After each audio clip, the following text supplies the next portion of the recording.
الرحیم رب اشرح لی صدری ویسر لی امری واحلل عقدۃ من لسانی یفقہوا قولی. الحمد للہ وحدہ والصلاة والسلام علی من لا نبی بعدہ وعلى آلہ واصحابہ الذین اوفوا عہدہ. اما بعد فاعوذ باللہ من الشیطان الرجیم. بسم اللہ الرحمن الرحیم. انزل من السماء ماء فسالت اودیۃ بقدرها فاحتمل السیل زبدا رابیا ومما يوقدون عليه في النار ابتغاء حلية أو متاع زبد مثله كذلك يضرب الله الحق والباطل فأما الزبد فيذهب جفاء وأما ما ينفع الناس فيمكث في الأرض كذلك يضرب الله الأمثال. صدق الله العظيم وصدق رسوله النبي الكريم الأمين. إن الله وملائكته يصلون على النبي يا أيها الذين آمنوا صلوا عليه وسلموا تسليما. الصلاة والسلام عليك يا سيدي يا رسول الله وعلى آلك وأصحابك يا حبيب الله. مولاي صل وسلم دائما ابدا على حبيبك خير الخلق كلهم منزه عن شريك في محاسنه فجوهر الحسن فيه غير منقسم. يا أكرم الخلق مالي من ألوذ به سواك عند حلول الحادث العممی. ربی صلی وسلم دائما ابدا علی حبیبک خیر الخلق کلہم.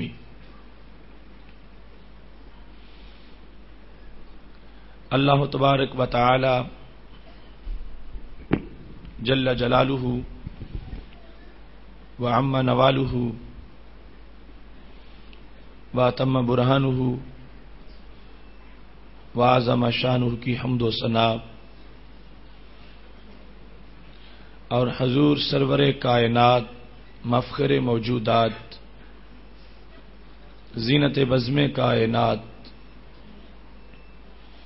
دستگیر جہاں غم گسار زمان سید سروران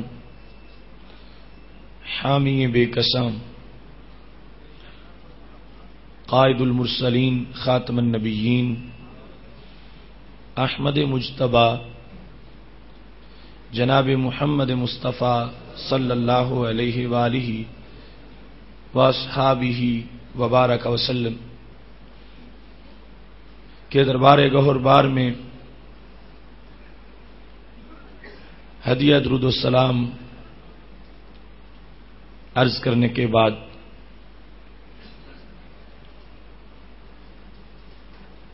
رون کے اجتماع پدر بزرگوار حضرت صوفی غلام سرور صاحب حافظہ اللہ تعالی وارثان منبر و محراب ارباب فکر و دانش اصحاب محبت و مودت حاملین عقیدہ اہل سنت معزز و محتشم حضرات و خواتین سامعین و ناظرین، رب ذوالجلال کے فضل و توفیق سے صراط مستقیم کے اجالوں میں ادارہ صراط مستقیم کی طرف سے فہم دین کورس کے اختتامی سیشن میں ہم سب کو شرکت کی سعادت حاصل ہو رہی ہے۔ اس وقت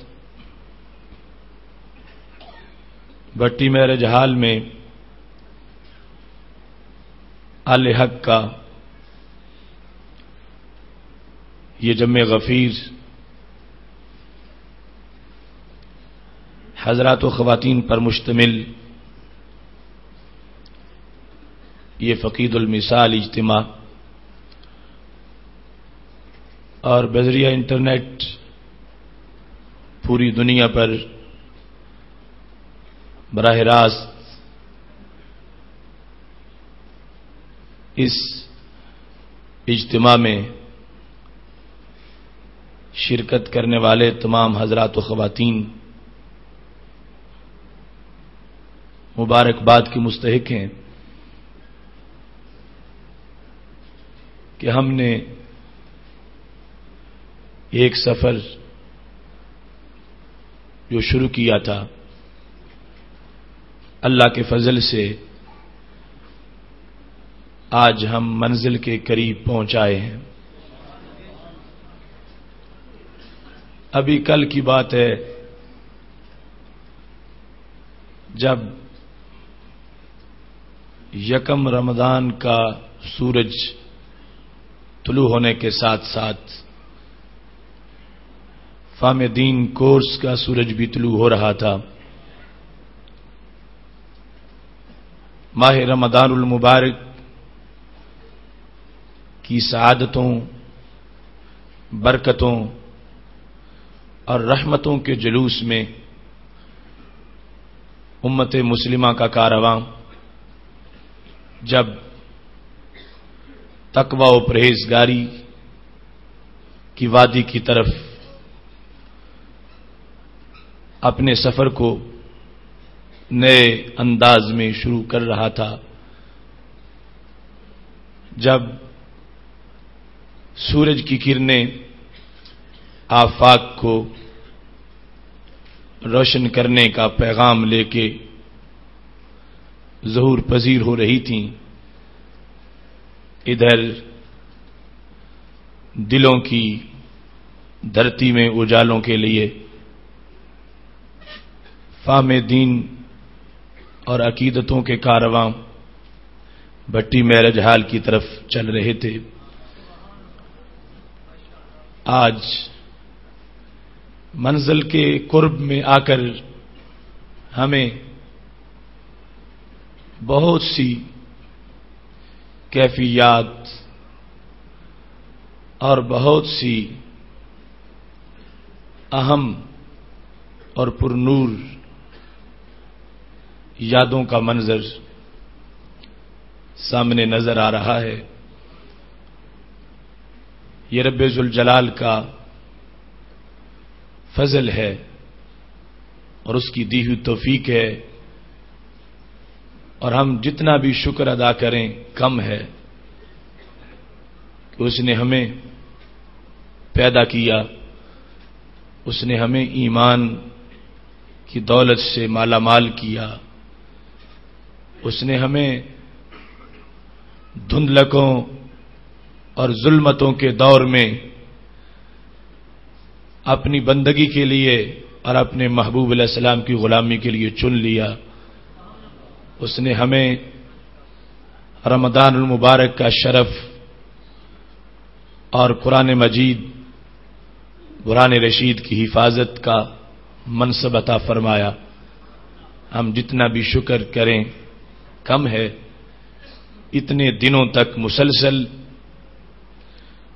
اتنے دنوں تک بڑے نظم و ضبط کے ساتھ علم و حکمت کی یہ بزم سجتی رہی، معرفت اور حقیقت کے چاند طلوع ہوتے رہے، دلوں کی کھیتیاں سیراب ہوتی رہیں، ماہ مدینہ کا ابر کرم چھم چھم برستا رہا، نگاہیں راہ طیبہ میں لگی رہیں، نغمہ جبریل کے سوز و ساز سے کان معطر رہے۔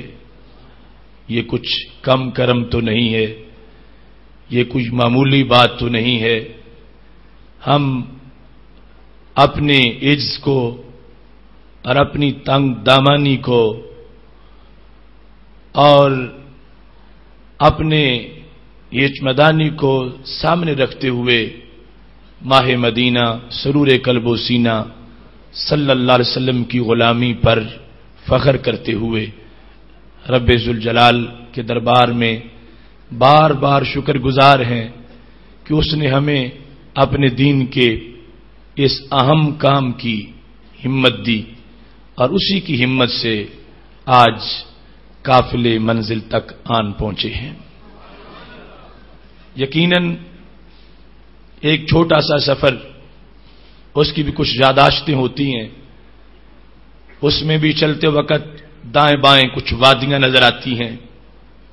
اس سفر کے دوران بھی کچھ دوستوں کے ساتھ ملاقاتیں ہوتی ہیں، اور اس سفر کے بھی کچھ ایسے مناظر ہوتے ہیں جو ہمیشہ گوشائے خیالات کے اندر محفوظ ہوتے ہیں۔ ہمارا یہ 29 روز کا سفر جو زمین کے مختلف خطوں کا نہیں تھا، قرآن مبین کی مختلف صورتوں کا تھا۔ یہ سفر جس میں ہم نے کبھی مکہ شریف کی حسین وادیوں میں نبی علیہ الصلوۃ والسلام کے میلاد شریف کے منظر کو چشم تصور سے دیکھا، اور کبھی پھولوں جیسے بچپن اور شبنمی کیفیات کی روش کا نظارہ کیا، اور کبھی محبوب علیہ السلام کے عہد شباب اور پھر اعلان نبوت کا وہ نعرہ برحق کہ جب آپ حرا سے اترے اور قوم کو جنت میں لے جانے کے لیے عزم کیا اور کمر ہمت باندھ لی۔ ہمارے ہماجہت موضوعات میں ہمارے سامنے وہ یادیں ہیں کہ کبھی جبریل علیہ السلام پہلا پیغام لے کر حرا میں اترتے ہیں تو کبھی الیوم اکملت لکم دینکم کی صدائیں آتی ہیں، کبھی یہ قافلے حجاز مقدس میں بیت اللہ کے گرد کفار کی صعوبتوں کے باوجود اپنا فرض پورا کرتے ہوئے نظر آتے ہیں، اور کبھی رات کے اندھیروں میں ہجرت کا قصد کیے ہوئے مدینہ شریف کو دائمی تجلیوں سے نوازنے کے لیے چلتے ہوئے نظر آتے ہیں۔ کبھی ہمیں وہ نور اور نکہت کا کارواں مدینہ شریف سے بدر کی طرف نکلتا دکھائی دیتا ہے، کبھی احد، کبھی خندق، کبھی حنین، کبھی بیت رضوان، اور کبھی فتح مکہ کا وہ خوشی کا منظر کہ جس وقت فاتحانہ طور پر ہمارے محبوب علیہ الصلوۃ والسلام مکہ شریف میں داخل ہو رہے تھے۔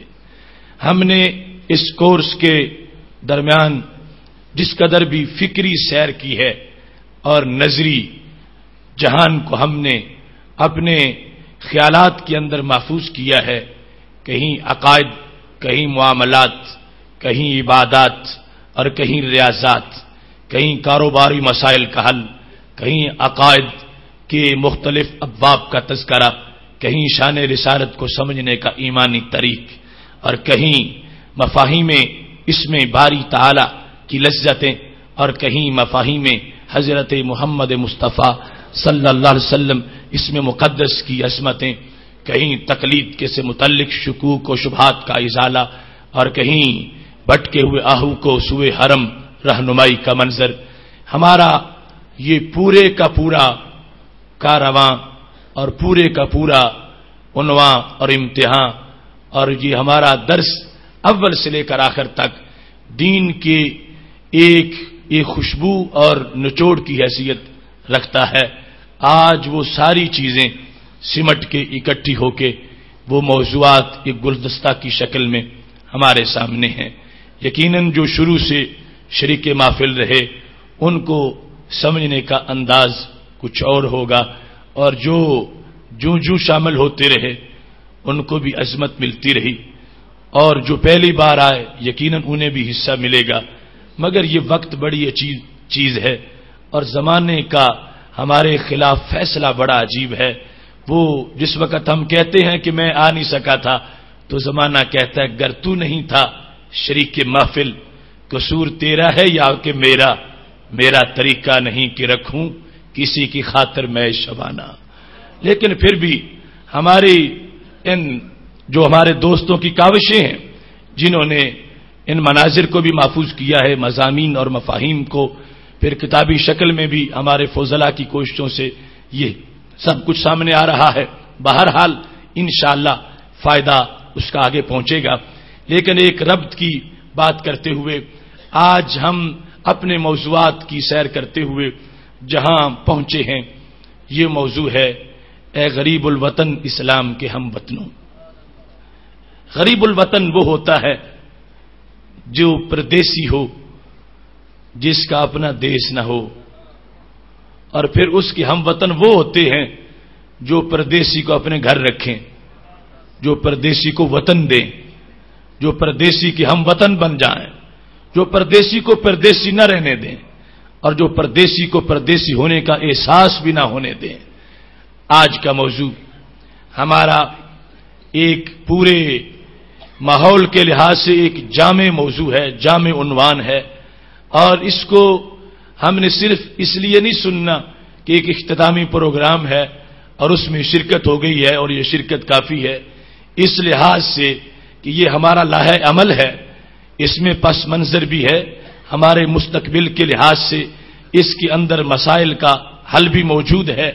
اس واسطے دل کے کانوں سے پوری طرح محتاط ہو کر اور پوری طرح اپنے ایمان کی لذتوں کو حاضر کر کے رب ذوالجلال جل جلالہ کے دربار کا تصور اور سید عالم نور مجسم شفیع معظم صلی اللہ علیہ وآلہ وسلم کی پاک بارگاہ کا تصور لیے ہوئے بیٹھنا ہے، کانوں سے سننا ہے اور دھیان راہ مدینہ کی طرف رکھنا ہے۔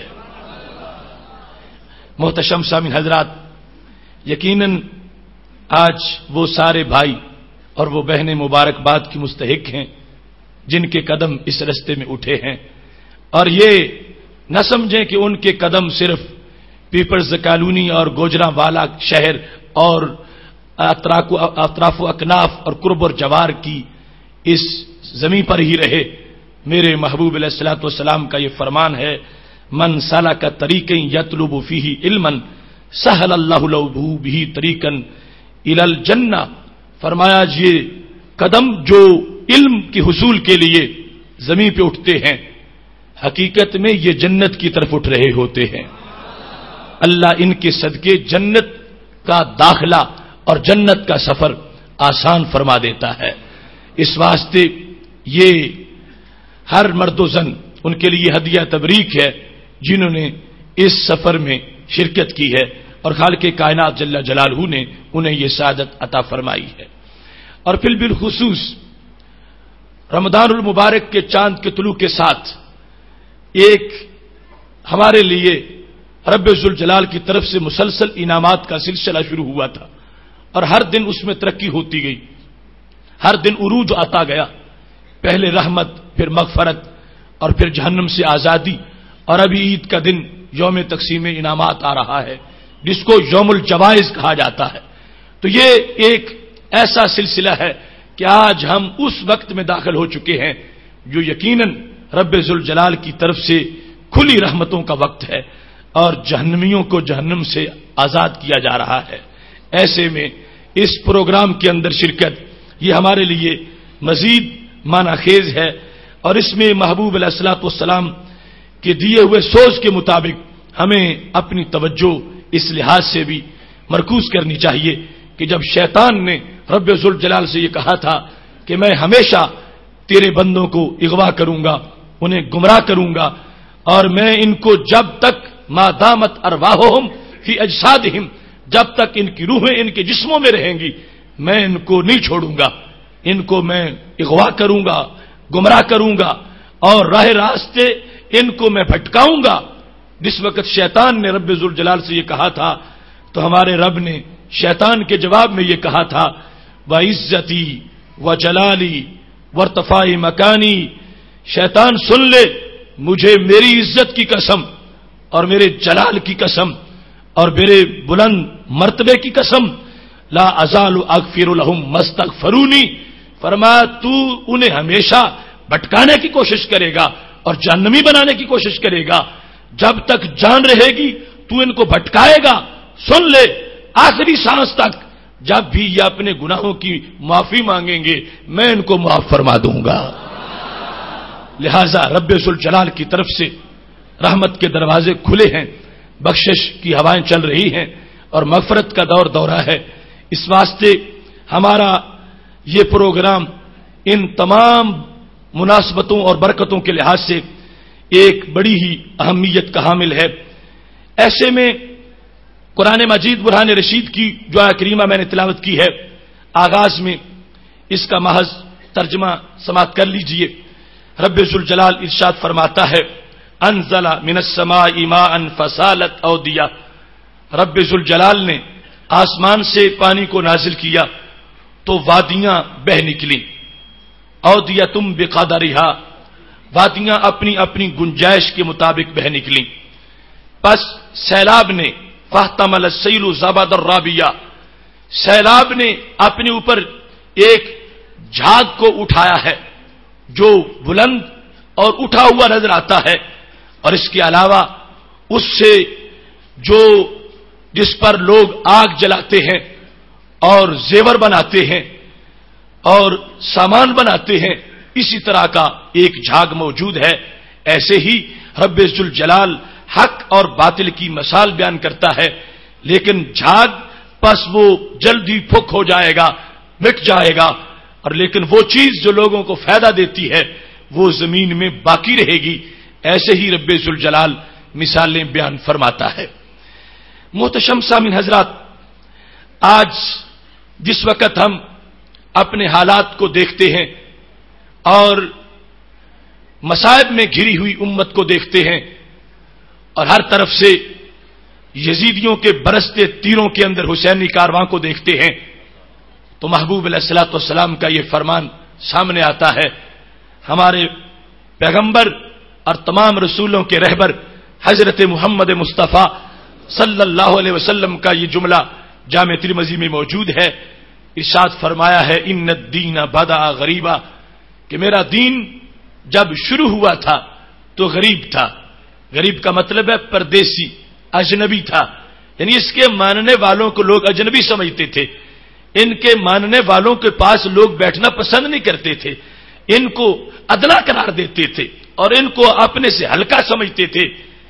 پھر اسلام کو سطوت ملی، عظمت ملی، عروج ملا، وقار آ گیا۔ فرمایا وَسَيَعُودُ كَمَا بَدَا، پھر فرمایا وہ دن آ جائے گا، حالات ایسے پیدا ہو جائیں گے کہ میرا دین پھر اجنبی ہو جائے گا، غریب الوطن ہوگا، پردیسی ہوگا، اس کا کوئی گھر نہیں رہے گا، اس کا کوئی دیش نہیں ہوگا، اس کی کوئی سرزمین نہیں ہوگی، اس کا کوئی وطن نہیں ہوگا۔ ایسی صورتحال کے بعد فرمایا کچھ لوگ ایسے ہیں کہ جو میرے پردیسی دین کو اپنا گھر دیں گے، اپنا دل دیں گے، اپنا دماغ دیں گے، اپنا بدن دیں گے، اپنا شہر دیں گے، اپنے پاس رکھیں گے، اسلام کے ساتھ ایسا ربط قائم کر لیں گے کہ اسلام کو پردیسی محسوس نہ ہو، اسلام کو اپنی روح کے اندر جگہ دے دیں گے۔ فرمایا فطوبى للغرباء، اس وقت جو میرے دین کا ساتھی بن جائے گا، ہم وطن بن جائے گا، محبوب علیہ السلام فرماتے ہیں میں آج اس کو اپنی طرف سے مبارکباد دیتا ہوں، اس کو خوشخبری سناتا ہوں۔ اس وقت غریب الوطن اسلام کا جو ہم وطن بنے گا، سرکار فرماتے ہیں میں ان کو جنت کی بشارت دیتا ہوں، میں اپنی طرف سے ان کو نوید سناتا ہوں۔ اور وہ کون ہوں گے جو غریب الوطن اسلام کے ہم وطن کہلائیں گے؟ میرے نبی علیہ السلام فرمانے لگے هم الذین یصلحون ما افسد الناس من بعدی من سنتی، یہ وہ لوگ ہیں جو اس قدر راہ حق پر چلنے والے ہوں گے، اس قدر اسوہ حسنہ پر پابند ہوں گے اور اس وقت سنت مطہرہ کا جھنڈا لے کے چلنے والے ہوں گے، وہ صرف خود ہی سنت پر عمل نہیں کریں گے، وہ صرف خود ہی دین پر کاربند نہیں ہوں گے، جہاں جہاں بھی لوگوں نے سنت کو بگاڑا ہوا ہوگا، جہاں جہاں بھی لوگوں نے فساد پھیلایا ہوا ہوگا اور جہاں جہاں بھی لوگ دین کے خلاف حملے کر رہے ہوں گے، فرمایا میں ان کو جنت کی بشارت دے رہا ہوں جو اس غریب الوطن اسلام کے ساتھ مل کر دین کو نئی زندگی عطا فرما دیں گے۔ محتشم سامعین حضرات، آج جس وقت ہم اپنے حالات و واقعات کو دیکھتے ہیں اور پھر ادھر ہمیں فاران کی چوٹیوں سے ایک نغمہ سنائی دیتا ہے، وہ وقت جب پہلے بھی اسلام غریب تھا، اجنبی تھا، پردیسی تھا، آج بھی اسی طرح ہو گیا ہے۔ ہمیں وہ وقت دیکھ کر پھر آج سوچنا ہے کہ اس وقت اسلام پھر کیسے دیش میں آیا تھا، پردیسی کو دیش کیسے ملا تھا، پھر وہ گھر گھر میں کیسے آ گیا، پھر اس کو عظمت کیسے ملی اور اس کو وقار کیسے ملا تھا۔ تو محتشم سامعین حضرات، ایک بار ذرا چشم تصور ان حالات کی طرف کیجئے جب میرے نبی علیہ الصلوۃ والسلام نے اللہ کا پیغام سناتے ہوئے یہ اعلان کر دیا، لوگوں خدا ایک ہے اور میں اس کا نبی ہوں۔ اور یہ میں آپ سے کہوں گا، صرف اس لفظ کو، اس جملے کو اپنے کانوں تک نہ رکھیے، واقعی ایک بار نگاہیں بند کر کے وہ منظر تو دیکھیے جب ہرا سے میرے پیغمبر نیچے تشریف لا رہے تھے اور جس وقت آپ نے بنجر زمینوں کے اندر یقین کی تخم ریزی کے لیے آپ نے اعلان حق کر دیا تھا، جب آپ نے سلگتے ہوئے ماحول کے اندر بہاروں کو آباد کرنے کے لیے اپنے ہاتھ میں حق کا پرچم لے کر تمام ظلمتوں کا سینہ چیرنے کے لیے نور اور ایمان کے چراغ روشن کر دیے تھے، تصور تو کیجئے اور پھر ناز اور فخر کیجئے اس عظمت پر کہ اتنا وہ پرانا سلسلہ آج اس کی تجلی ہمارے سینوں میں موجود ہے، جہاں سے آئی ہے، جب یہ دین چلا تھا، جب چشمہ پھوٹا تھا، جب سینے ابھی سیراب ہونے لگے تھے، جب حضرت صدیق اکبر رضی اللہ تعالی عنہ کا گلشن ابھی سیراب ہوا تھا، ابھی عمر فاروق کانٹوں کی نظر تھے۔ تصور تو کیجئے جس وقت وہاں سے یہ کارواں چلا تھا حالات کیسے تھے، کتنے تیر مارنے والے تھے، کتنے چراغ بجھانے والے تھے، کتنے رستوں میں کانٹے بچھانے والے تھے اور کتنے صحابہ پر تشدد کر کر کے ان کو باندھ باندھ کے مارنے والے تھے، سب کچھ ہو رہا تھا۔ اس وقت غریب الوطن اسلام کا جو انداز تھا، ان ماننے والوں نے ہمت نہیں ہاری، آگے بڑھے ہیں۔ جس قدر بھی مصائب نے منہ کھول کے ان کو کھانے کی کوشش کی ہے، انہوں نے جواب میں یہی نعرہ لگایا ہے، برہم ہوں بجلیاں یا ہوائیں خلاف ہوں، کچھ بھی ہو اہتمام گلستاں کریں گے ہم۔ انداز اس وقت جتنا عجیب تھا، رب ذوالجلال نے خود اس کی منظر کشی کی ہے۔ خالق کائنات ارشاد فرماتا ہے، ان الذین اجرموا کانوا من الذین آمنوا یضحکون، بے شک وہ لوگ جو مجرم تھے وہ مسلمانوں کو دیکھ کے ٹھٹھا کرتے تھے، مذاق کرتے تھے، استہزاء کرتے تھے۔ یہ کون تھا؟ ابو جہل، عتبہ و شیبہ۔ ان الذین اجرموا کانوا من الذین آمنوا یضحکون، حضرت بلال کو دیکھ کر یہ ٹھٹھا کرتے تھے، حضرت عمار کو دیکھ کر یہ مذاق کرتے تھے، صحابہ کی طرف دیکھ کر یہ مختلف قسم کی آوازیں کستے تھے۔ وَإِذَا مَرُّوا بِهِمْ يَتَغَامَزُونَ، جب پاس سے گزرتے تھے تو آنکھوں سے اشارے کرتے تھے۔ معاذ اللہ تذلیل کے لیے مختلف قسم کے انداز انہوں نے اپنا رکھے تھے۔ وَإِذَا انْقَلَبُوا إِلَىٰ أَهْلِهِمُ انْقَلَبُوا فَكِهِينَ، جب اپنے گھروں کی طرف لوٹ کے جاتے تھے تو بڑا خوشی کا اظہار کرتے تھے، دیکھو آج ہم نے کس طرح صدیق اکبر کی توہین کی، آج کس طرح ہم نے عثمان غنی کی توہین کی، آج کس طرح ہم نے بلال کی توہین کی، آج کس طرح ہم نے صہیب و عمار کی توہین کی۔ اس طرح معاذ اللہ ان عظیم شخصیات کا مذاق اڑا کر گھر جا کے جشن مناتے تھے۔ دیکھو یہ معاذ اللہ ادنا لوگ ہیں، ہم اعلیٰ لوگ ہیں۔ وَإِذَا رَأَوْهُمْ قَالُوا إِنَّا هَؤُلَاءِ لَضَالُّونَ، صحابہ کو دیکھ کے کہتے تھے کہ یہ گمراہ لوگ ہیں۔ دیکھو ہدایت والے صحابہ کو گمراہ کہہ رہے تھے، یہ انداز تھا۔ تصور کرو آج ہمارے لیے ایسی صورتحال تو نہیں ہے، لیکن اس سخت صورتحال کے اندر بھی صحابہ کے اعصاب جو ہیں وہ کمزور نہیں ہوئے کہ اب ہمیں معاشرے میں تانے ملتے ہیں ہم پیغمبر کو چھوڑ دیں. نہیں، ہر شخص جو ہے اس کا انداز اتنا قوی تھا کہ شراب عشق احمد میں کچھ ایسی کیف و مستی ہے کہ جان دے کر بھی ایک دو بوند مل جائے تو سستی ہے. سلسلہ چلتا رہا. حضرت بلال رضی اللہ تعالی عنہ پہ تشدد، حضرت صدیق اکبر رضی اللہ تعالی عنہ البدایہ میں ہے. آپ نے جب سب سے پہلی تقریر کی تھی اسلام کے حق میں، پہلا خطبہ تھا کعبہ کی فضا میں. آج ہمیں تقریر کرتے وقت کتنی آزادی ہے اور کس قدر ہمارے لیے سہولتیں ہیں. حضرت صدیق اکبر رضی اللہ تعالی عنہ نے جس وقت اس سلگتے ہوئے ماحول کے اندر یہ کہا لوگوں خدا ایک ہے اور یہ میرے محبوب اللہ کے رسول ہیں. پاک محبوب علیہ السلام بھی تشریف فرما تھے تو آپ پہ حملہ ہوا، اتنا تشدد ہوا، اتنا حضرت صدیق اکبر رضی اللہ تعالیٰ عنہ کو مارا گیا. ما یعرف وجہہ من انفہ، یہ نہیں پتا چلتا تھا کہ ناک کہاں ہے اور رخسار کہاں ہے. اس قدر چہرہ سوج گیا تھا، تشدد برداشت کیا. وہ زمانہ جب حضرت عثمان غنی رضی اللہ تعالی عنہ نے کلمہ پڑھا تو چچے نے ان کو پکڑ لیا، باندھا اور کھجور کی چٹائیوں کے اندر بند کر کے پھر دھونی دی اور اس طرح ٹارچر کیا اور کہا عثمان چھوڑ دو ان کو. لیکن حضرت عثمان غنی رضی اللہ تعالی عنہ مسلسل اپنے عہد وفا پر برقرار رہے، موجود رہے اور محبوب علیہ الصلوۃ والسلام کی عظمت کے ترانے گاتے رہے. وہ زمانہ جب حضرت ابو ذر غفاری رضی اللہ تعالی عنہ دور سے محبتوں کے چراغ جلا کے آئے تھے کہ میں جاؤں اور میں کلمہ پڑھوں. جب مکہ شریف میں داخل ہوئے پوچھا اینا محمد صلی اللہ علیہ وسلم، وہ کہاں ہے؟ میں کلمہ پڑھنا چاہتا ہوں. تو قریش مکہ نے پکڑ لیا، اتنا مارا حضرت ابو ذر غفاری رضی اللہ تعالی عنہ بے ہوش ہو گئے. یہ ایمان قبول کرنے والے حضرات جو دور دراز سے آتے ہیں ان کے ساتھ ایسا سلوک کیا جاتا ہے. حضرت خباب رضی اللہ تعالی عنہ سے آس بن وائل نے زرہ بنوائی.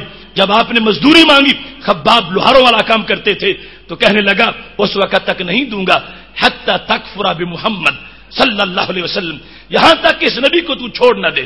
اگر چھوڑے گا تو پھر مزدوری دے گا، پھر میں مزدوری دوں گا. کیسے سخت حالات تھے. ایک مزدور کو مزدوری اس لیے نہیں دی جا رہی کہ یہ ماہ مدینہ کا نام کیوں لیتا ہے، یہ ان کی محبت میں تڑپتا کیوں ہے. اتنے سخت حالات تھے اقتصادی طور پر، معاشی طور پر. اور پھر خود رسول اللہ صلی اللہ علیہ وسلم سرکار مکہ شریف میں بیت اللہ کے پاس نماز پڑھ رہے ہیں. عقبہ بن ابی معیط نے آ کے گلے میں چادر ڈال لی. تصور تو کرو، اس سے بڑا بھی کائنات میں کوئی تشدد ہو سکتا ہے. وہ محبوب جن کے قدموں کو چومنے کے لیے عرش تڑپ رہا ہو، ان کے گلے کے اندر یوں چادر ڈال دی جائے اور کھینچا جائے. اس وقت بھی صدیق اکبر رضی اللہ تعالی عنہ آگے بڑھے، جنہوں نے عقبہ بن ابی معیط کو سبق سکھاتے ہوئے اپنے محبوب علیہ السلام کی عظمت کا نعرہ لگایا. وہ سارے حالات ہماری چشم تصور کے سامنے ہیں جب ابو جال اور اس طرح کے کمینے لوگ ان حق پرستوں کے لیے بڑے بڑے مصائب کے پہاڑ ان کی طرف سے توڑے جا رہے تھے. ایسے میں بھی سید عالم نور مجسم شفیع معظم صلی اللہ علیہ وسلم، آپ اور آپ کے صحابہ میں سے کوئی ایسا نہیں تھا جس نے قدم پیچھے ہٹایا ہو.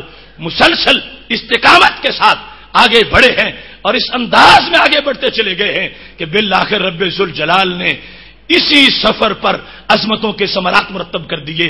اور وہ اسلام جس کو اجنبی سمجھا جاتا تھا وہ ان لوگوں کے گھروں میں داخل ہو گیا.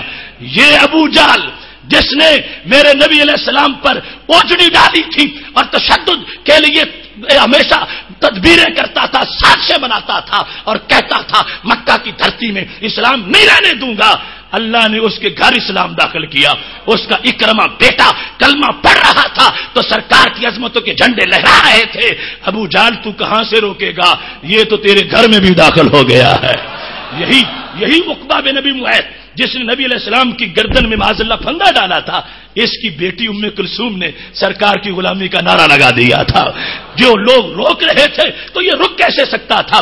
محبوب علیہ السلام کی استقامت پر بالآخر وہ وقت آنے لگا کہ یہ اجنبیت ختم ہو گئی اور اسلام اجنبی لوگوں کے گھروں میں داخل ہو گیا. اس میں سید عالم نور مجسم شفیع معظم صلی اللہ علیہ وسلم کے مزاج کا بڑا دخل ہے، اور سارا آپ ہی کا یہ اعزاز ہے، یہ صحابہ کو عظمت ملی، ساتھ وہ ساتھ شامل ہو گئے اور انہوں نے محبوب علیہ السلام کے ساتھ غلامی کا حق ادا کر دیا، وگرنہ میرے نبی علیہ السلام تنہا چاہتے تو پوری کائنات کو مٹھی میں بند کر کے چوٹی پر لا الہ الا اللہ کا جھنڈا لہرا دیتے۔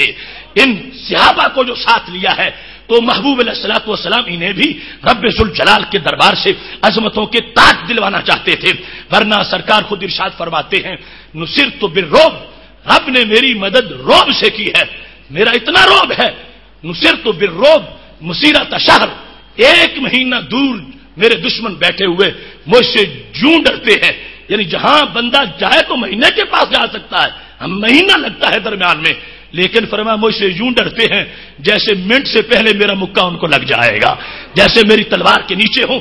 یہ روپ دیا ہے میرے نبی علیہ السلام کو رب ذوالجلال نے، اور پھر اس میں باقاعدہ یہ ہمارے لیے ایک سبق ہے۔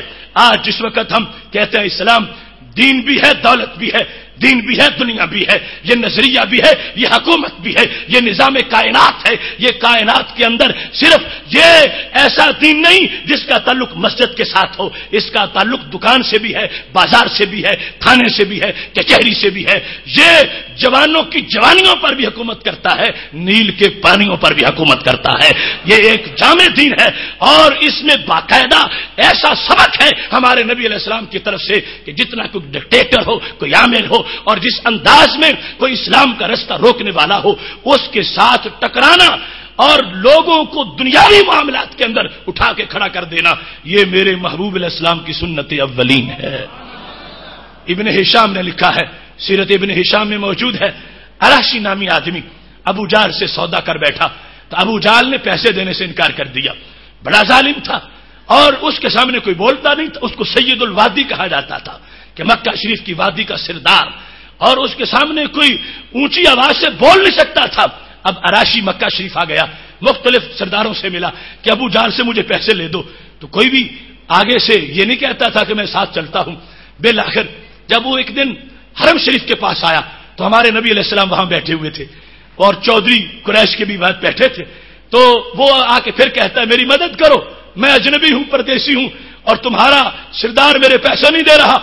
تو ایسی صورتحال میں انہوں نے جو قریش وہاں بیٹھے تھے بطور مذاق سرکار کی طرف اشارہ کر کے کہا یہ تمہیں پیسے لے دیں گے۔ ان کا مطلب یہ تھا کہ آپس میں ان کا تو بڑا آگ پانی والا معاملہ ہے، تو یہ سمجھتے تھے کہ یہ اجنبی ساتھ لے جائے اور ہمیں کچھ ہنسنے کا موقع مل جائے کہ کیسے ابو جال معاذ اللہ آگے سے توہین کرتا ہے۔ انہیں یہ پتہ نہیں تھا کہ یہ وہ شخصیت ہے کہ جن کے سامنے کسی کا چراغ نہیں جلتا، اور جن کے رعب سے پتھر بھی موم ہو جاتے ہیں، اور جن کی سوچ سے دریاؤں کے اندر ایسے انکشافات ہوتے ہیں قیامت تک جن کے لیے کوئی حجابات سامنے نہیں آ سکتے۔ میرے محبوب علیہ السلام کے پاس جب جا کے اراشی نے کہا کہ میرا یہ معاملہ ہے، اب دیکھنا اسلام کا سماج کے ساتھ کتنا گہرا تعلق ہے، اسلام کا سوسائٹی کے ساتھ اور کمیونٹی کے معاملات کے ساتھ کیسا ربط ہے، اور کس قدر لوگوں کے مسائل کو حل کرنے والی سیاست جو ہے اسلام نے اپنے پہلے سبق میں رکھی ہے۔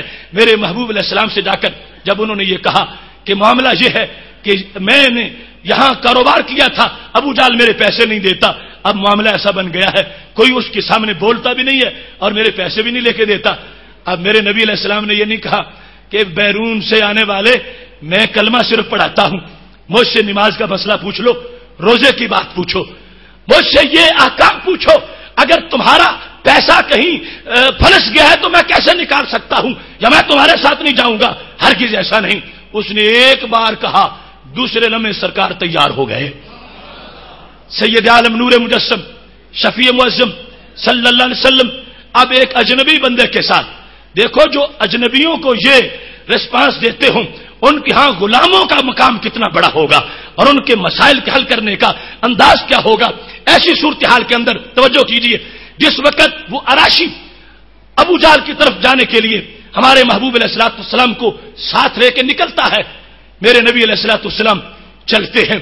اب ایک ظالم کے سامنے جانا، ایک محلے کا وہ بدماش جس نے کمزور لوگوں کا ناک میں دم کر رکھا ہو اس کے سامنے کھڑا ہونا اور جو لوگ غاصب اور لٹیرے ہوں ان سے مظلوموں کی جاگیریں اور مظلوموں کے جو مسائل ہیں حل کرنے کے لیے ان کے ساتھ کھڑا ہونا، یہ بھی سنت نبوی اور یہ بھی محبوب علیہ الصلوۃ والسلام کے دین کا حصہ ہے۔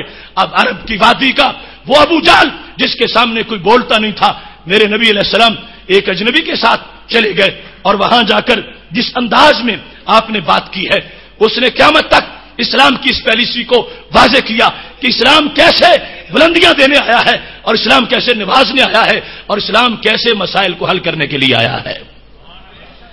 اب یہاں صورتحال ایسی ہے کہ جس وقت محبوب علیہ الصلوۃ والسلام وہاں پہنچے، ابو جہل کا جو ہی مکان آتا گیا، سید عالم نور مجسم شفیع معظم صلی اللہ علیہ وسلم نے زور سے جا کر دستک دی۔ زور سے جس وقت آپ نے اس کے دروازے کو کھٹکھٹایا تو وہ بڑا متعجب ہوا کہ میرا دروازہ آج تک کسی نے ایسا نہیں کھٹکھٹایا جیسے آج آواز آئی ہے۔ وہ سردار تھا، اس کے مختلف خاموش اس کے مختلف انداز تھے، آداب تھے، تو اس انداز میں جس وقت اس نے دروازہ کھٹکھٹایا ہے تو محبوب علیہ السلام کے دروازہ کھٹکھٹانے پر اندر سے وہ آیا اور بڑا پریشان تھا، چہرے کا رنگ اڑا ہوا تھا کہ پتہ نہیں میرے دروازے پہ کیا قیامت آ گئی ہے۔ جو ہی وہ آتا گیا تو میرے محبوب علیہ الصلوۃ والسلام نے فوراً اس سے بات کی ہے، اور پاک محبوب علیہ الصلوۃ والسلام کا انداز یہ تھا جب اس نے اندر سے پوچھا تھا کہ من ھذا، یہ دروازے پہ کون ہے جس کو میرے آداب کا پتہ نہیں، اتنا زور سے دروازہ کھٹکھٹا رہا ہے؟ تو اندر سے جب اس نے یہ پوچھا تو میرے نبی علیہ السلام نے فرمایا محمد فاخرج الیہ، میں محمد ہوں صلی اللہ علیہ وسلم اور جلدی میرے دربار میں حاضر ہو جا۔ فاخرج الیہ، باہر نکلا، فخرج الیہ وما فی وجہہ من رائحہ، باہر نکلا تو لگتا تھا یہ جسم ہے اس میں جان نہیں ہے، یوں رنگ اڑا ہوا تھا۔ قریش نے باقاعدہ ساتھ ایک مبشر بھی بھیجا تھا اپنا کہ تم دیکھو تماشا کیا لگتا ہے، یہ جائیں گے وہ بڑا اکھڑ مزاج ہے، وہ آگے سے پڑ جائے گا، معاملہ بڑا عجیب ہو جائے گا۔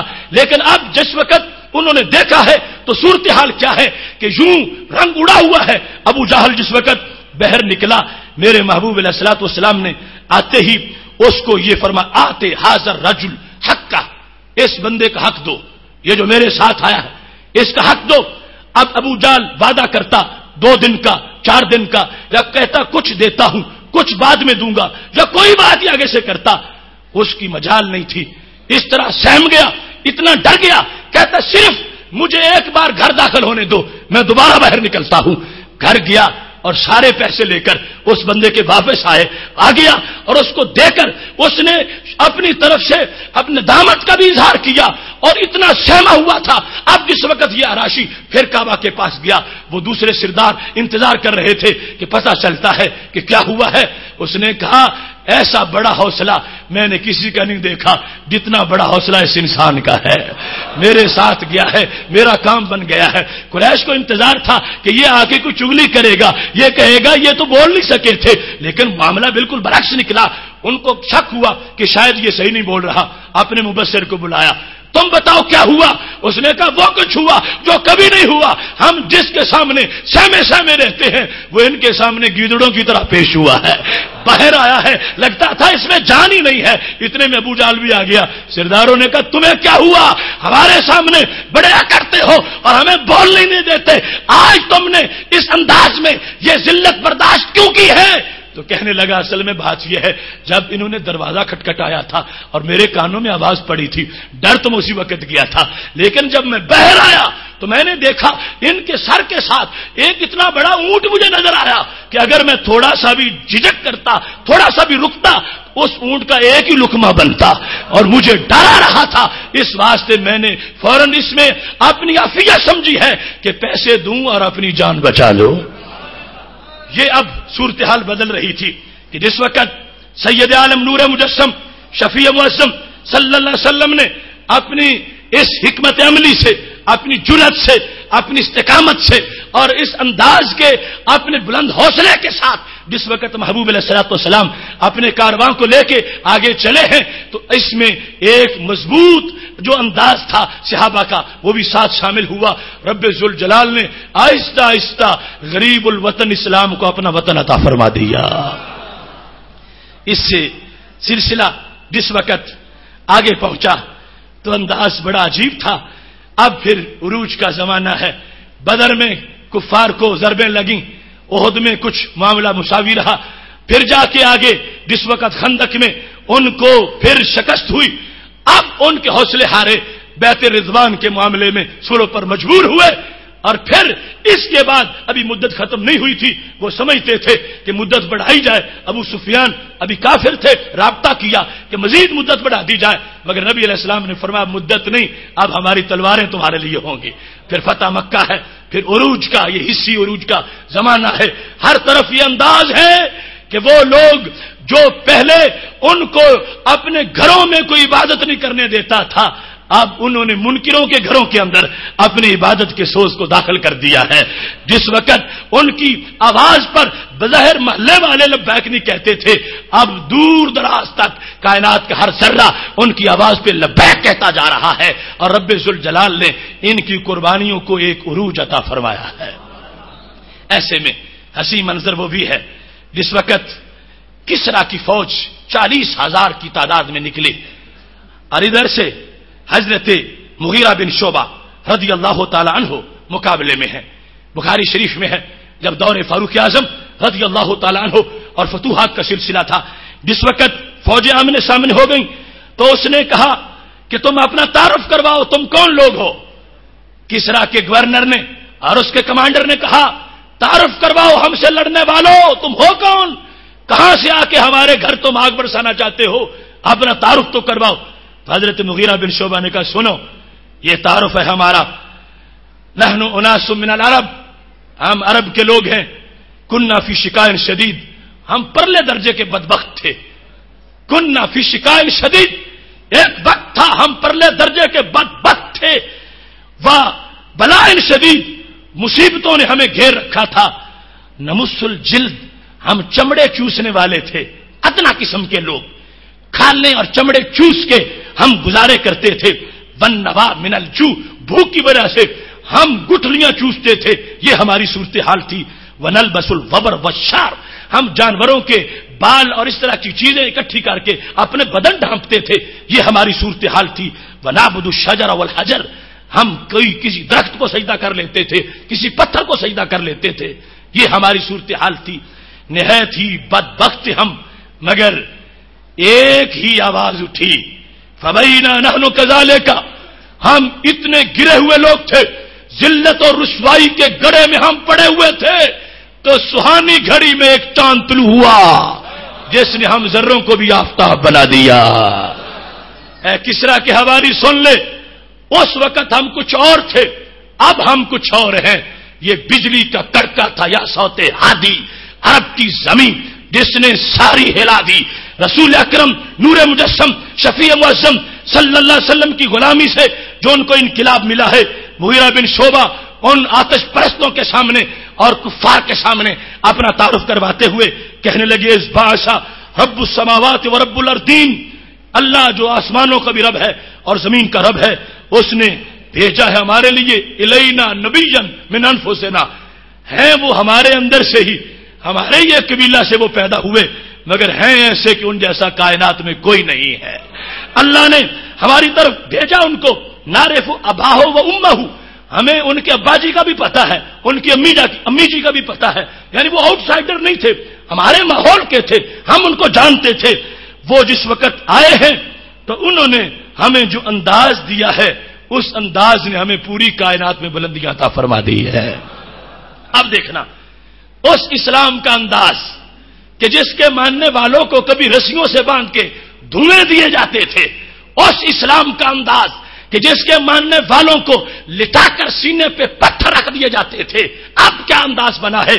حضرت مغیرہ بن شعبہ کسرا کے اس گورنر اور کمانڈر کے سامنے فارس کے ان آتش دانوں کے اندر ایمان کی روح پھونکنے کے لیے جو تقریر کر رہے تھے جنگ کرنے سے پہلے, اس کے لفظ بڑے عجیب ہیں. کہنے لگے ہمارا نا نبیونا, ہمارے نبی علیہ السلام نے ہمیں یہ حکم دے دیا ہے, اور ہمارا نا انہوں نے ہمیں یہ اس بات پر متوجہ کیا ہے ان نقاتلکم, کہ ہم تم سے لڑیں گے, ہم تمہیں ماریں گے, ہم تمہاری گردنیں توڑیں گے. کب تک؟ حتی تعبد اللہ, جب تک تم ہمارے رب کو سجدہ نہیں کرتے ہم تمہیں تلواروں سے سیدھا کریں گے، ہم تم سے جہاد کریں گے، یا تو تم عبادت کرو یا او تعد الجزیہ، یا پھر اس طرح جھکتے ہوئے آ کے ہمیں جزیہ دو اور اپنی ذلت کو تسلیم کرو، ہم پھر تمہیں چھوڑیں گے، حکومت ہماری ہوگی، راج ہمارا ہوگا، سلطنت ہماری ہوگی، اور پھر تم ایک ذمہ کے طور پر اس میں رہ سکو گے، اور یہ انداز ہوگا کہ تمہیں جزیہ دیتے وقت باقاعدہ اپنی ذلیل حالت کے اندر آ کے ہمیں جزیہ دینا پڑے گا۔ یہ دو صورتیں ہیں، ان کے سوا تیسری بات ہمارے لیے کوئی بھی منظور نہیں ہوگی۔ اب یہ انداز جو حضرت مغیرہ بن شعبہ کا ہے، وہ اسلام جو مکہ شریف سے راتوں رات نکلا تھا اور مدینہ شریف اس نے حکومت بنا لی تھی، اور پھر اس نے غزوات سے اپنا لوہا منوایا تھا۔ آج نبی علیہ السلام اگرچہ دنیا سے چلے بھی گئے ہیں مگر دیا ہوا جذبہ اور سرکار کی جو نظر ہے وہ صحابہ کے ساتھ ہے۔ اس انداز میں حوصلے بلند ہیں، کہنے لگے اگرچہ تم 40,000 ہو ہم تھوڑے سے ہیں مگر تمہیں چھوڑیں گے نہیں، اس واسطے کہ ہمارے نبی علیہ السلام نے جو ہمیں رستہ دکھایا ہے اس رستے میں ہر طرف اجالے ہی اجالے ہیں۔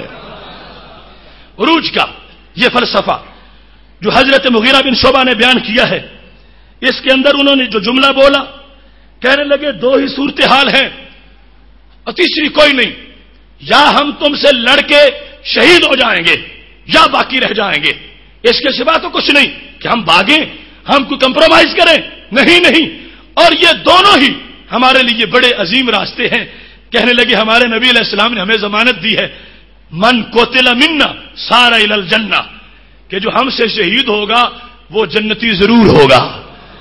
ہمارے سامنے گارنٹی ہے، یہ ہوتا ہے قیادت پر اعتماد، اور یہ ہے امت کا ماننے کا طریقہ کہ وہ ایسے کچی لسی والا عقیدہ نہ رکھے کہ پیغمبر کہیں تم شہادت دو میں جنت دوں گا، تو وہ کہے تم کیسے جنت دے سکو گے، جنت تو رب ہی دیتا ہے اور وہ ہم سے بات نہیں کر رہا، بات تم کر رہے ہو، اور آپ پر ہم اعتماد کیسے کریں، آپ کی مٹھی میں کوئی جنت ہے، آپ تو کوئی دے نہیں سکتے۔ اگر یہ دین سمجھنے کا طریقہ ہوتا تو کبھی بھی اسلام کا انقلاب نہ آتا۔ صحابہ نے کافروں کی گردنیں اس لیے توڑی ہیں، کہنے لگے ہمارے ساتھ سرکار نے طے کر لیا ہے تم جیتے رہو گے پھر غازی ہو، اور اگر تم شہید ہو جاؤ گے جنت تمہاری ہے۔ معاہدہ سرکار کر رہے ہیں، سرکار کی زبان پہ اعتماد نہ ہوتا اور سرکار کے دینے پر اعتماد نہ ہوتا تو ہرگز کبھی یہ انقلاب نہ آتا۔ ماننے کا انداز یہ ہے، صحابہ نے نبی علیہ السلام سے بات کیا، رب سے بات نہیں کی، اور سرکار سے بات پر انہوں نے اب آگے دیکھنا شروع کر دیا ہے اور کہا ہے اے کسرا والو سن لو، ہمارے دو ہی اصول ہیں اور دو فیصلے ہیں، یا ہم شہید ہو جائیں گے یا ہم بچ جائیں گے۔ اگر شہید ہو گئے ہمارا نقصان نہیں، تجھے وہ شاخ سے توڑیں زہے نصیب تیرے کہ تڑپتے رہ گئے گلزار میں رقیب تیرے۔ ہر بندہ شہادت نہیں پا سکتا، ہم شہید ہو گئے تو جنتی ہیں، اور اگر ہم باقی رہ گئے تو کیا ہوگا۔ یہ جملہ آخری یہ عروج کا سب سے بڑا مضمون ہے۔ یہ نہیں فرمایا کہ ہم بچ گئے تو ہم مسجد میں بند ہو کے بیٹھ جائیں گے، ہم بچ گئے تو ہم کسی چلے میں رہیں گے، ہم بچ گئے تو صرف وظیفہ کریں گے، نہیں۔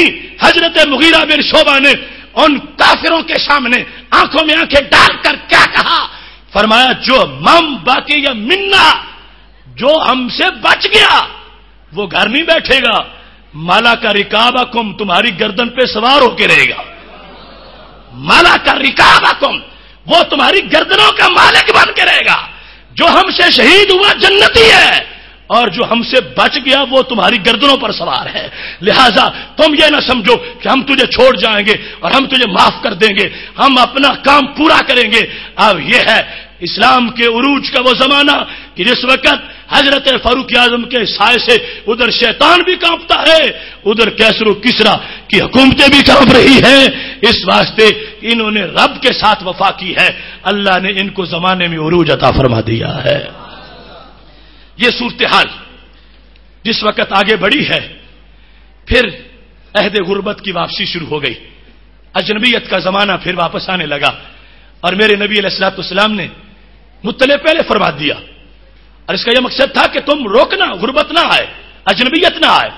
سرکار کا فرمان ہے یذهب الصالحون الاول فالاول، فرمایا یہ صالحین جن کو میں نے تیار کیا ہے کہ زمانہ جھک جاتا ہے، یہ نہیں جھکتے، یہ بولیں تو پتھر پگھل جاتے ہیں، یہ تلواریں چلائیں تو فولاد جو ہے وہ موم ہو جاتے ہیں۔ یہ جن لوگوں کو میں نے پالا ہے، فکری طور پر تیار کیا ہے، یہ آہستہ آہستہ دنیا سے اٹھ جائیں گے، آہستہ آہستہ پھر ان کو دیکھنے والے اٹھ جائیں گے، پھر ان کے دیکھنے والوں کو دیکھنے والے اٹھتے چلے جائیں گے۔ اس طرح کر کر کے پھر نیک لوگ چلے جائیں گے، کیا ہوگا؟ تب کا حفالہ پیچھے چھان رہ جائے گا۔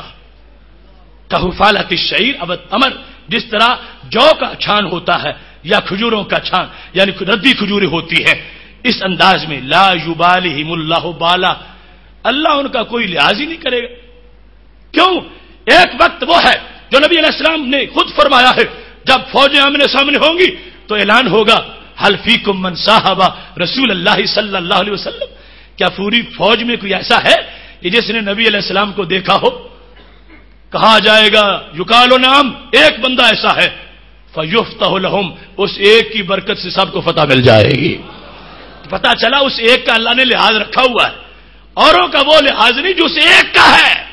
اور پھر جنگ ہوگی، فرمایا حل فیکم من صاحب اصحاب رسول اللہ صلی اللہ علیہ وسلم، کیا تم میں کوئی ایسا ہے جس نے سرکار کی صحبت تو نہ پائی ہو لیکن سرکار کے صحابہ کو دیکھا ہو؟ یقال نعم، کہا جائے گا ایک ہے، فیفتح لہم، اس کی برکت سے فتح ہو جائے گی، پھر اس کو دیکھنے والے کی برکت سے بعد میں فتح ہو جائے گی۔ فرمایا ان لوگوں کا رب کے دربار میں لحاظ بڑا ہے، ان کے ہوتے ہوئے کام چلے گا، لیکن جب ایسے لوگ اٹھ جائیں گے اور پیچھے عمومی طور پر کیا چھان رہ جائے گا، لا یبالہم اللہ بالا، اللہ ان کا کوئی لحاظ ہی نہیں کرے گا۔ اب یہ وقت ہوگا کہ اسلام اجنبی ہونا شروع ہو گیا، اور پیچھے کی طرف یہ ایک صورتحال خود اسلام والوں کی وجہ سے کہ جب ان میں عمل کی کوتاہی آئی، ان کے اندر سوچ میں بگاڑ آتا گیا اور کہیں عقیدوں میں کمزوریاں آتی گئیں، پھر اسلام پردیسی بننے لگا، اجنبی بننے لگا، اور بنتے بنتے آج وہ بالکل غریب الوطن ہے۔ آج پوری روئے زمین پر ایک چپا بھی دکھا سکتے ہو جہاں اسلام کی حکومت ہو، اسلام کا راج ہو، اسلام نافذ ہو، وہ دین جس کو نبی علیہ السلام نے اپنا لہو دیا اور جس کو صحابہ نے جاننے دی، بدر حنین جس کے لیے منعقد ہوئے، آج وہ دین کہاں ہے؟ اس کا گھر کہاں ہے؟ اس کا دیش کہاں ہے؟ اس کا مسکن کہاں ہے؟ اس کا ٹھکانہ کہاں ہے؟ اس کا نظام شریعت کہاں رائج ہے؟ اس کا نظام تجارت کہاں رائج ہے؟ اس کا نظام عدالت کہاں رائج ہے؟ ارے پوری دنیا سے بڑھ کر تو یہی سلطنت ہے پاکستان کی، جو لا الہ الا اللہ محمد الرسول اللہ کے نعرے پہ بنی ہے۔ اس میں کہاں اسلام ہے؟ اس کے تھانے، اس کی کچہریاں، اس کے بازار، اس کی دکانیں، نظام تجارت، نظام معیشت، نظام معاشرت، سب کچھ انگریزوں کے کہنے پر، انگریزوں کے اشارے پر۔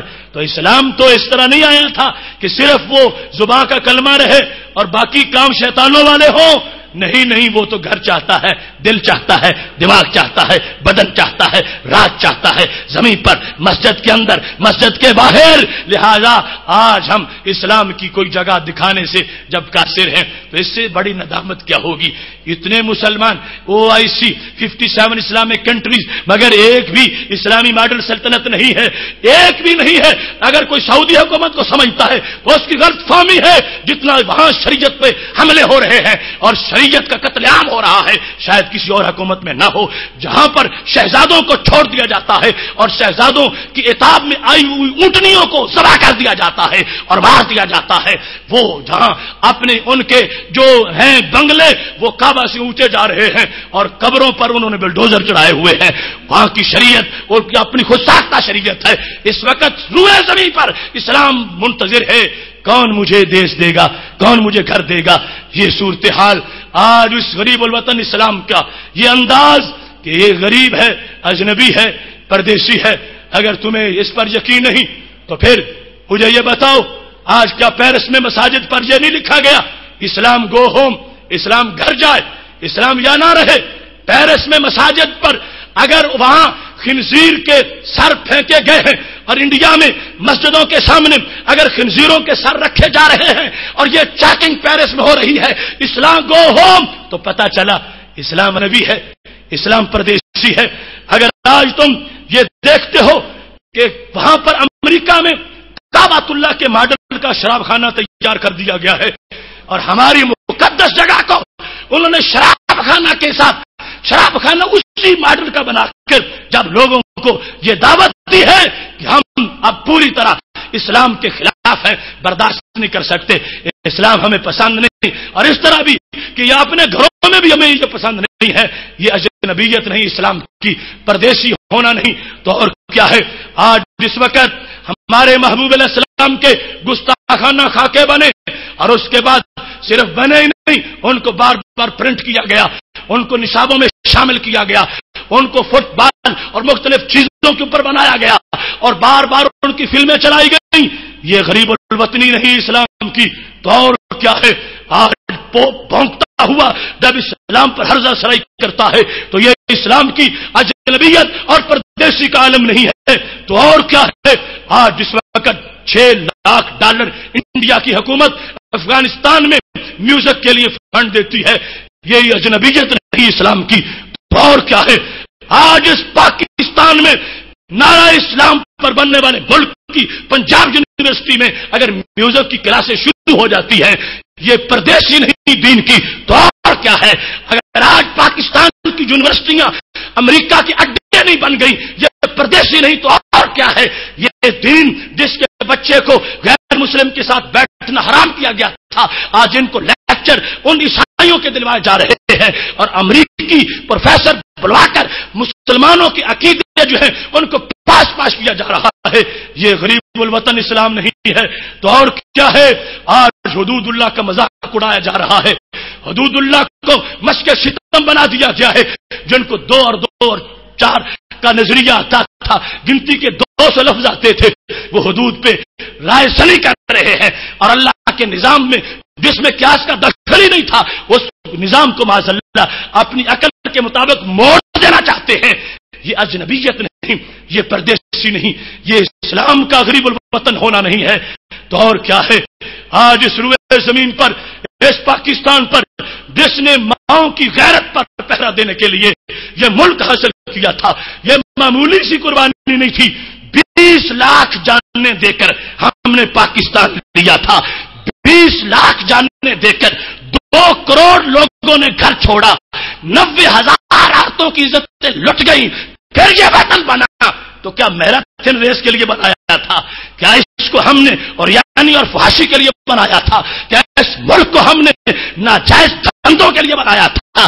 نہیں، اس کو اسلام کے لیے، دین کے لیے، اور آج اس وقت اس کی سڑکوں پر ماؤں بہنوں کو اور اس ریس میں دوڑا کر اسلام کی دھجیاں اڑائی جاتی ہیں، تو یہ غریب الوطن اسلام نہیں، تو اور کیا ہے؟ اس واسطے میرے بھائیوں کوئی یہ نہ کہے کہ اسلام کا گھر ہے، اسلام کا دیش ہے، اسلام غریب الوطن، اسلام پردیسی، اسلام چاہتا ہے مجھے گھر ملے۔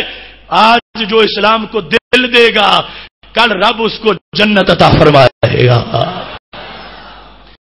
ایسی صورتحال کے اندر ہمیں اپنا کردار بین الاقوامی حالات، انٹرنیشنل افیئرز، اس کے لحاظ سے پوری ملت کا سروا کرتے ہوئے یہ دیکھنا ہے 32 عیسائی چینلز اسلامی دنیا میں چل رہے ہیں۔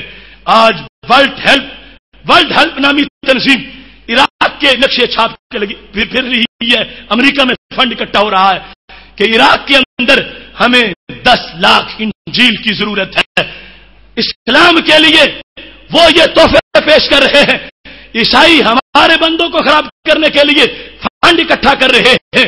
آج ان حالات کے اندر کہ جب کہیں اگر غیروں کے پاس یہ ستم تھا تو تھا ہی، اب ہماری اعلیٰ جو افواج کے ادارے ہیں وہاں داڑھی پہ پابندیاں لگائی جا رہی ہیں، وہاں نظام اسلام کے خلاف لوگوں کو پوری طرح، ان کے نام اسلام والے ہیں، ان کے دماغ اسلامی نہیں رہے، ان کے دماغ انگریز کے ہیں، ان کے اندر زبان پر بولنے والی فکر جو ہے وہ غیروں کی ہے، لہذا جب کسی کے گھر میں غیروں کا قبضہ ہو جائے وہ پردیسی نہیں ہوتا تو اور کیا ہوتا ہے؟ یہ اسلام اجنبی ہے، پردیسی ہے، نام اس کا لطف اللہ ہے، اور بندہ کرتا کیا ہے؟ جو بالکل حرام ہے۔ نام اس کا غلام رسول یہ رکھا گیا، لیکن وہ انگریز کا ایجنٹ بن گیا، اعلی کار بن گیا، وہ افرنگی دکانوں کا کھلونا بن گیا۔ یہ سارا راہ و رسم بود و باش، اس کا چہرہ اس کے کپڑے، اس کا کردار، یہ اسلام کی بیٹی یہ جس وقت بغیر پردے کے اور شارٹ لباس میں اور بالکل ٹائٹ لباس میں اور اپنے جسم کی نمائش کرتی ہوئی باہر نکلتی ہے، اسلام روتا ہے کہ میں نے ایسی بچیاں تو نہیں پالی تھی. حضرت فاطمہ زہرا کی بیٹیوں کا ایسا، ان کی روحانی فکر کی وارث جو بیٹیاں ہوتی ہیں ان کا ایسا کردار نہیں ہو سکتا. اگر ایسا ہمارے ملک میں ہو رہا ہے اور دن بدن بڑھتا جا رہا ہے، آج سے 10 سال پہلے ایسی اریانی نہیں تھی، اب اس سے زیادہ گند آ گیا ہے، تو پتا چلا اسلام زیادہ غریب الوطن ہو گیا، زیادہ بے گھر ہو گیا ہے. آج جو یہ آئے ہیں، یہ سوچ جو ہے، یہ اس وقت درس قرآن کے اختتام پر یہ ایک ہماری جو ہے، اس کا مقصد یہ ہے کہ ہم سوچیں کچھ کام میں کروں، کچھ کام آپ کریں. آپ ملیں گے سینہ چاکانے چمن سے سینہ چاک، اور ظلمت رات کی سیما پا ہو جائے گی. اس واسطے کسی ایک بندے کا کام نہیں ہے، پوری ملت کا کام ہے. اور جو نقب لگا رہے ہیں ان کے محاسبے کا وقت ہے، ان کے ساتھ پنجہ آزمائی کا وقت ہے. اور یہ امانت ہے ہمارے دین کی، ہمارے قرآن کی. ہم اس درس قرآن کے قائل نہیں ہیں کہ جو درس قرآن اپنا رخ لوگوں کی حالات کی طرف نہ کرے، جو لوگوں کے مسائل، امت کے جو سلگتے مسائل ہیں ان کی طرف متوجہ نہ ہو. یہ درون دل کی آواز ہے. یہ ٹھیک ہے اس قرآن کو پڑھ کے دم کریں، بیماریاں صحیح ہوتی ہیں، اس کے ختم پڑھنے سے برکتیں ملتی ہیں، مگر یہ ختم پڑھنے کے لیے نہیں، یہ باطل کو ختم کرنے کے لیے آیا ہے. اس کے ختم بھی پڑھو، مگر اسے پڑھ کے باطل کو ختم بھی کرو. اگر باطل ننگا ناچتا رہے، ہم مسجد کی الماری تک قرآن بند رکھیں تو یہ قرآن کا حق نہیں ہوگا. قرآن غریب الوطن، اسلام غریب الوطن، مسلمان غریب الوطن. کہاں ان کا دیش؟ کیا پاکستان ہمارا دیش ہے؟ نہیں. ہمارے پاس ہمارا کیا ہے؟ یہاں پر غیروں کے اڈے ہیں، جو چاہتے ہیں کرتے ہیں، جسے چاہتے ہیں پکڑتے ہیں، جہاں چاہتے ہیں پھینکتے ہیں. کیا وہ ماؤں کے بچے نہیں ہیں جو کیوبا کی جیلوں میں جانوروں کی طرح پنجروں میں بند ہے؟ کیا وہ افغانستان کے کیکروں کے پتے تھے جن کو پکڑ کے الٹا لٹکا دیا گیا؟ کیا وہ عراق کی سرزمین جو ولیوں کی سرزمین ہے، اس کے بیٹے حضرت ابراہیم علیہ السلام کے پوتے امام حسین کی اولاد، کیا وہ نیک لوگوں کی ضروریت نہیں ہے جن کو ابو غریب جیلوں میں کتوں سے جن کا گوشت نچوڑا جا رہا ہے؟ ایسے دیش کے اندر، ایسے حالات کے اندر ہم کیسے کہہ سکیں گے اسلام کے پاس گھر ہے؟ نہیں، اسلام بے گھر ہے. اس وقت ہم سے گھر کا تقاضا کر رہا ہے. ایسے حالات کے اندر ہمیں یہ سوچنا ہے کہ ہم اس ابتلا کے دور سے گزریں تو کیسے گزریں، ہم اپنا فرض کیسے ادا کریں اور کس انداز میں ہم آگے بڑھیں. سب سے پہلا کام فکری محاذ پر ان لوگوں کا مقابلہ ہے کہ جہاں جہاں یہ فکری لونڈے اور فکری گماشتے اور میڈ ان امریکہ فکر کے لوگ اور میڈ ان یورپ نظریات کے لوگ جو ہے، جب تک ہم ان کا عملاً محاسبہ نہیں کریں گے اس وقت تک مزید آگے رسوائی بڑھتی جائے گی. اس واسطے خواہ وہ لوگ حکومت میں ہیں، خواہ وہ کسی سیاسی پارٹی میں ہے، خواہ وہ ڈیموکریٹک پارٹیوں کے اندر ہے یا وہ بیوروکریسی کے اندر لوگ ہیں، جہاں بھی امریکہ، برطانیہ، اسرائیل اور انڈیا کے گٹروں میں پلنے والے کیڑے اگر ہماری کرسیوں کو چمٹے ہوئے ہیں تو ہمیں یہ سوچنا چاہیے کہ یہ ملک کے اندر نظریہ کی بقا کے لیے خطرناک ہے. اس واسطے نظریاتی طور پر ہمیں قرآن کا یہ درس ہے کہ ہم اس ملک کو پاک کرنے کے لیے ان پلید لوگوں کے خلاف اپنے نور قرآن کو عام کرتے ہیں. اس واسطے یہ تحریک آج سے نہیں، صدیوں سے چلی ہے. اور پھر بالخصوص آج مجھے علامہ اقبال کا وہ پیغام یاد آتا ہے، کہنے لگے سوال میں نہ کروں ساکیے فرہنگ سے میں، سوال میں نہ کروں ساکیے فرہنگ سے میں، یہ طریقہ رندان پاک باز نہیں. کیوں ان سے پوچھیں، کیوں ان سے لیں، کیوں ان سے مانگے؟ کیا ہمارے پاس کچھ نہیں؟ کہ ہاں اسلام کی دکان خالی ہے؟ کیا اسلام کے پاس کچھ نہیں، اسلام کے پاس ہی سب کچھ ہے، صرف دھیان اسلام کا کرنے کی ضرورت ہے۔ غیروں کی گندی دکانوں سے گندا سودا مسلمان کیوں خریدے؟ نظریے کا گندا سودا، زندگی گزارنے کا گندا سودا۔ جس کے پاس اتنا سچا قرآن ہو وہ جھوٹے لوگوں کے جھوٹے قانون بنا سمجھے تو کیوں سمجھے، مانے تو کیوں مانے؟ اس واسطے قرآن مجید برہان رشید کی طرف متوجہ ہوتے ہوئے آج کی حالات سمجھو۔ اقبال ایک دن شالامار میں گئے، شالامار باغ میں گئے، خزاں کا موسم تھا اور عید آئی ہوئی تھی، جیسے قدرتی اب زمانہ ہے، چونکہ اب خزاں ہی آگے دہلیز پر ہے، عید کا زمانہ ہے، تو کسی نے اقبال سے کہا عید کے بارے میں خوشی کی نظم لکھو، عید بڑا خوشی کا موقع ہوتا ہے۔ تو علامہ اقبال کہنے لگے یہ شالامار میں ایک برگ زرد کہتا تھا، یہ شالامار میں ایک برگ زرد کہتا تھا، گیا وہ موسم گل جس کا رازداں ہوں میں۔ یہ شالامار میں ایک برگ زرد کہتا تھا، گیا وہ موسم گل جس کا رازداں ہوں میں۔ پائمال نہ کریں مجھ کو زائران چمن، انہی کی شاخ نشیمن کی یادگار ہوں میں۔ وہ پتا جب ہرا تھا اوپر تھا، سب اس کو دیکھتے تھے اور اس کے سائے میں بیٹھتے تھے، اس کو دیکھ کے آنکھیں ٹھنڈی کرتے تھے، مگر جب زرد ہوا تو نیچے آ گیا، اب قدموں کے نیچے ہے۔ یہ ہے غریب الوطن کا انداز، وہ اسلام جو سروں کا تاج، جو چہرے کی زینت، جو دل کا سرور، آج اس کو پرائیویٹ کر دیا گیا، یہ زرد پتا بنا دیا گیا۔ زرد پتا بولتا ہے کہ میں تو تمہارے نشیمن کا سرور تھا ظالموں، مجھے پاؤں تلے نہ روندو، میری دھجیاں نہ اڑاؤ، میں تمہارے لیے سایہ دینے کے لیے آیا ہوں۔ دنیا میں غموں کے دھوپ سے سایہ دوں گا، آخرت میں عذاب سے بچا لوں گا۔ یہ شالامار میں ایک برگ زرد کہتا تھا، گیا وہ موسم گل جس کا رازداں ہوں میں۔ نہ پائمال کریں مجھ کو زائران چمن، انہی کی شاخ نشیمن کی یادگار ہوں میں۔ خزاں میں مجھ کو رلاتی ہے یاد فصل بہار، خزاں میں مجھ کو رلاتی ہے یاد فصل بہار، خوشی ہو عید کی کیوں کر کہ سوگوار ہوں میں۔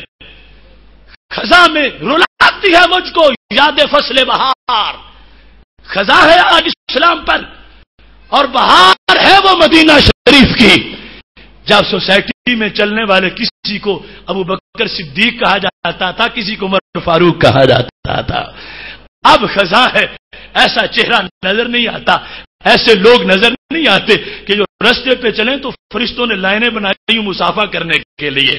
وہ سوسائٹی نہ رہی، وہ دین کے ماننے والے نہ رہے، وہ اسلام کے متولے نہ رہے، وہ اسلام پر عمل کرنے والے نہ رہے۔ اب یہ اقبال کہنے لگے خزاں میں مجھ کو رلاتی ہے یاد فصل بہار۔ تم کہ تو عید کی شان میں نظم لکھو، خزاں میں رلاتی ہے مجھے یاد فصل بہار، خوشیوں عید کی کیوں کر کہ سوگوار ہوں میں۔ اجاڑ ہو گئے عہد کہن کے میں خانے، اجاڑ ہو گئے عہد کہن کے میں خانے، گزشتہ بادہ پرستوں کی یادگار ہوں میں۔ یہ پتا بتا رہا ہے کہ میں تو بڑا قیمتی ہوا کرتا تھا، اب میری طرف کوئی دیکھ نہیں رہا، مجھے یوں خزاں کی نظر ہوا تو ہر طرف مجھ پہ قدم رکھے جانے لگے۔ لہذا آج کا غریب الوطن اسلام، اس کی اس سمجھ نہیں ہو اس حیثیت کو، تو ان شعروں کو سامنے رکھ کر اس مثال کو سامنے رکھو اور پھر اپنا جو کردار ہے اس کو دیکھو کہ وہ پتا جو سایہ کرتا ہو اسے قدموں کا تلے روندا نہیں جاتا، اسے سر کا تاج بنایا جاتا ہے۔ ایسی صورتحال میں یقیناً جس وقت ہم گرد و پیش کو تو دیکھیں دور کی بات ہے، اپنے ملک کی حالات اپنے حوالے کے سامنے رکھتے ہیں، محلے محلے میں بے حیائی، بد کرداری، جھوٹے لوگ، فراڈی لوگ اور اس طرح کی منحوس لوگ، یعنی جن کا کردار صحیح نہیں، عقیدہ صحیح نہیں، ان لوگوں کی طرف اصلاح کا پیغام، اور پھر جو مسلط حکمران ہیں ان کے لیے اصلاح کا پیغام.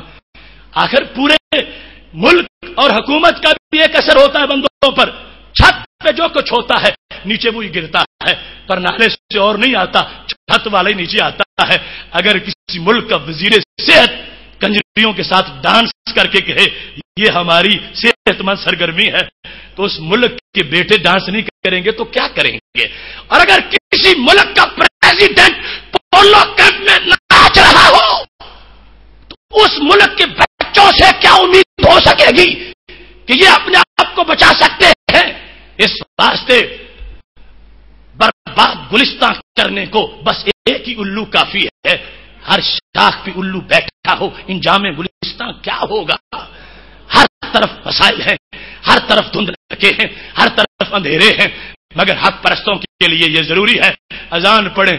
ایک نمازی آ گیا پھر بھی ٹھیک، 10 آ گئے پھر بھی ٹھیک، 1000 آ گئے پھر بھی ٹھیک، کوئی نہ آیا پھر بھی اذان پڑھنے والا تو اذان پڑھے گا. اس واسطے یہ صراط مستقیم کی اذان ہے جو حضرت امام حسین نے کربلا میں دی تھی. فضل خیر آبادی نے دریائے شور کے کنارے اپنی قبر بنوا کے دی تھی. وہ ہمارے ذمہ آج ان کا دیا ہوا ایک تحفہ ہے. اس واسطے اس اذان کو بڑھانا یہ صراط مستقیم کی اولین ترجیح ہے. کیا ہو گیا ہمیں؟ یہ ملک ہے جس میں جو ایجوکیشن کا وزیر ہے اس کو پرائم منسٹر آف اگنورینس کہنا چاہیے، جس نے یہ کہہ دیا ہے ہماری اور انڈین ثقافت ایک ہے، ہماری تہذیب ہڑپا سے ہے اور ہمارا ان کا کوئی فرق نہیں ہے. اتنا بھی جاہل کوئی ہو سکتا ہے؟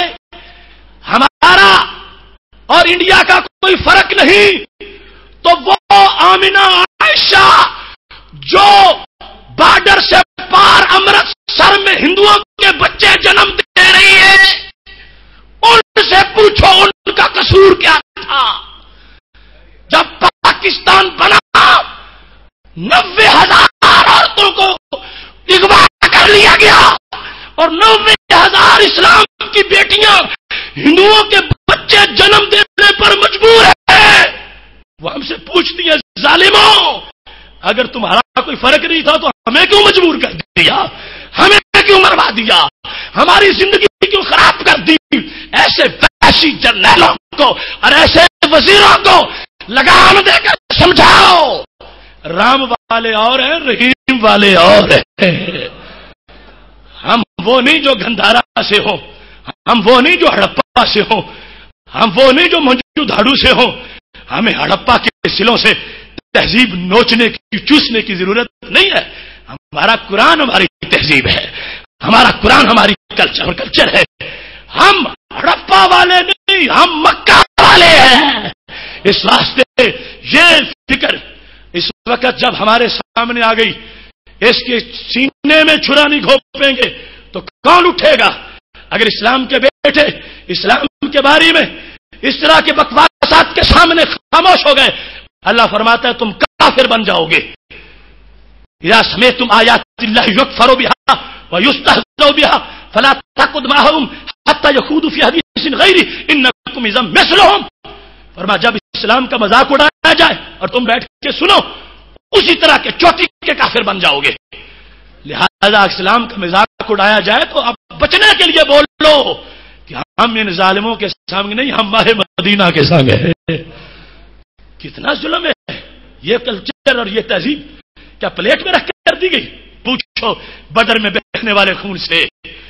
اگر کفر کا ہمارا فرق نہیں تھا تو پھر بیٹے باپ کے مقابلے میں اور باپ بیٹے کے مقابلے میں بدر میں کیوں آ گئے؟ اگر ایک ہی بات تھی تو ایسا معاملہ کیوں چلتا رہا؟ کربلا کی دھرتیوں سے اذان حسین پوچھتی ہے اور حضرت مجدد الفسانی کا گوال یار کے قلعے میں قید خانہ ہم سے پوچھ رہا ہے. اگر ایک معاملہ تھا تو ایسا کیوں ہوتا رہا؟ کیوں حق والے باطل پرستوں سے ٹکراتے رہے؟ کیا ان کا جگر نہیں تھا؟ کیا ان کا کلیجہ نہیں تھا؟ کیا ان کے لیے سلطوں کی ضرورت نہیں تھی؟ اگر معاملہ ایک تھا تو گڑی خیرو کے لاقب میں امام شاہ احمد نورانی ننگے چھت کے نیچے کیوں تڑپ کے حق کے نعرے لگاتا رہا اور موت کے پھندے پر جھول کر عبدالستار نیازی نے کیوں نعرہ بلند کیا؟ فرق ہے، ماننا پڑے گا۔ ہم گائے کو مقدس نہیں سمجھتے، ہم اس کو ذبح کرتے ہیں، اور وہ جہاں روٹی کھانی ہو نیچے گائے کا گوبر ملتے ہیں۔ قرب ان کا، وہ کپڑے اتارے تو ان کا دین، ہم کپڑے پہنے تو ہمارا دین۔ وہ اپنے انداز میں، ہم اپنے انداز میں، ہمیں ظالموں کے ساتھ نہ ملاؤ، جہنمیوں کی لسٹ میں ہمیں شامل نہ کرو۔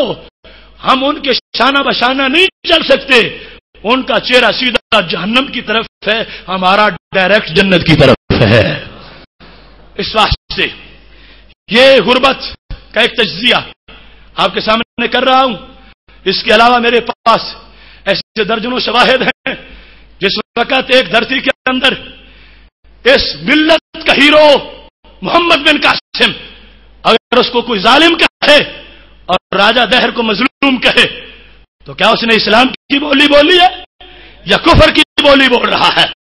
اس واسطے یہ ساری جو صورتحال اور انالیسس ہے اس کو سامنے رکھتے وقت آپ یہ فیصلہ کر لو، اگر ہم گھروں میں رہے، اگر ہم نے دین نہ پڑھا، اگر ہم نے دین نہ سمجھایا، اگر ہم نے لوگوں تک پیغام نہ پہنچایا، اگر ہم خود فکری طور پر مسلح نہ ہوئے اور ہم نے لوگوں کو بیدار نہ کیا تو کل ہمیں یہاں سے پکڑا جائے گا قیامت کے دن کہ تم گونگے شیطان تھے، تم کیوں نہ بولے جس وقت میرے دین کی دھجیاں اڑائی جا رہی تھی۔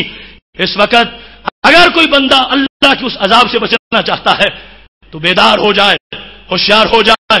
ہم نے فاہم دین کورس کی شکل میں جو تمہیں چھوٹا سا ایک نصاب دیا ہے اور پچھلا نصاب اور مسلسل یہ 13واں کورس ہے، یہ ایک راستے کی طرف رہنمائی ہے، تھوڑی سی کوشش ہے، اور انشاءاللہ رمضان میں ایک نیکی جب 70 تک پہنچتی ہے تو ایک کورس 70 تک پہنچ جائے گا۔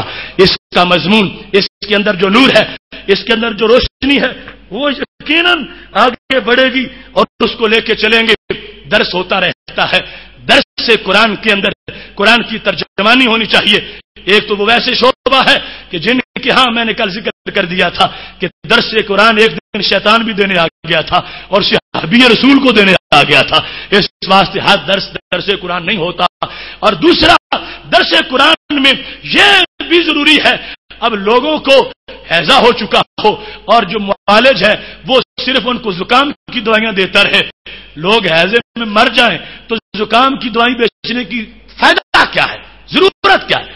وہ ڈاکٹر نام ہوتا مر جاتا کہ جب قوم کو ہیضہ تھا اور وہ دوائی دے رہا تھا زکام کی۔ نہیں، جو بیماری ہو دوائی اس کی بیچو، جو مرض ہو علاج اس کا کرو۔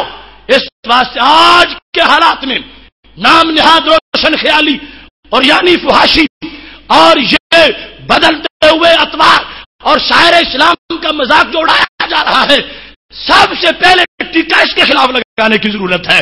اس واسطے ہم اپنے ہاں جو اپنے اسلاف کا ایک پیغام رکھتے ہیں اور ایک عزیمت کے رستے کی طرف چلنے کی کوشش کر رہے ہیں، اور ایک ہم پر جو ذمہ داری ہے، اور اس سلسلے میں ادارہ صراط مستقیم کا جو ایک پلیٹ فارم ہے، اس کے لیے میں تفصیل میں نہیں جاتا، لیکن اتنا یہ ضرور کہوں گا اس کا پس منظر کیا ہے، یہ ادارہ ہے کیا، یہ کرنا کیا چاہتا ہے۔ صرف اقبال کی زبان سے یہ کہوں گا، خفیہ ہنگامے ہے میری ہستی خاموش میں، پرورش پائی ہے میں نے صبح کی آغوش میں۔ خفیہ ہنگامے ہے میری ہستی خاموش میں، پرورش پائی ہے میں نے صبح کی آغوش میں، مضطرب ہر دم میری تقدیر رکھتی ہے مجھے، مضطرب ہر دم میری تقدیر رکھتی ہے مجھے، جستجو میں لذت تنویر رکھتی ہے مجھے، سرما بن کے چشم انسان میں سما جاؤں گا میں، سرما بن کے چشم انسان میں سما جاؤں گا میں، رات نے جس کو چھپا رکھا ہے اس کو دکھلاؤں گا میں۔ یہ ادارہ صراط مستقیم کا پس منظر، حال اور مستقبل ہے۔ تین شیر تینوں حوال کی غمازی کر رہے ہیں۔ خفیہ ہنگامے ہے میری ہستی خاموش میں، پرورش پائی ہے میں نے صبح کی آغوش میں۔ وہ حضرت حافظ الحدیث پیر سید محمد جلال الدین شاہ صاحب رحمت اللہ علیہ، ان کے فیضان کا یہ اظہار ہے۔ وہ امام برحق امام شاہ احمد نورانی کی استقامت اور ان کی تربیت کا یہ پلیٹ فارم ہے۔ وہ عراق اور نبیوں کی سرزمین کا وہ مرد حر حضرت شیخ عبد الکریم محمد المدرس البغدادی، یہ ان کے فیض کا سر چشمہ ہے۔ اور عرب و عجم کے اساتذہ کا استاد حضرت علامہ عطا محمد بندیالوی رحمت اللہ علیہ، حضرت مولانا محمد نواز نقشبندی رحمت اللہ علیہ، یہ ان کے سوز کا حصہ ہے۔ خفیہ ہنگامے ہے میری ہستی خاموش میں، پرورش پائی ہے میں نے صبح کی آغوش میں، مضطرب ہر دم میری تقدیر رکھتی ہے مجھے، جستجو میں لذت تنویر رکھتی ہے مجھے، سرما بن کے چشم انسان میں سما جاؤں گا میں، رات نے جس کو چھپا رکھا ہے اس کو دکھلاؤں گا میں۔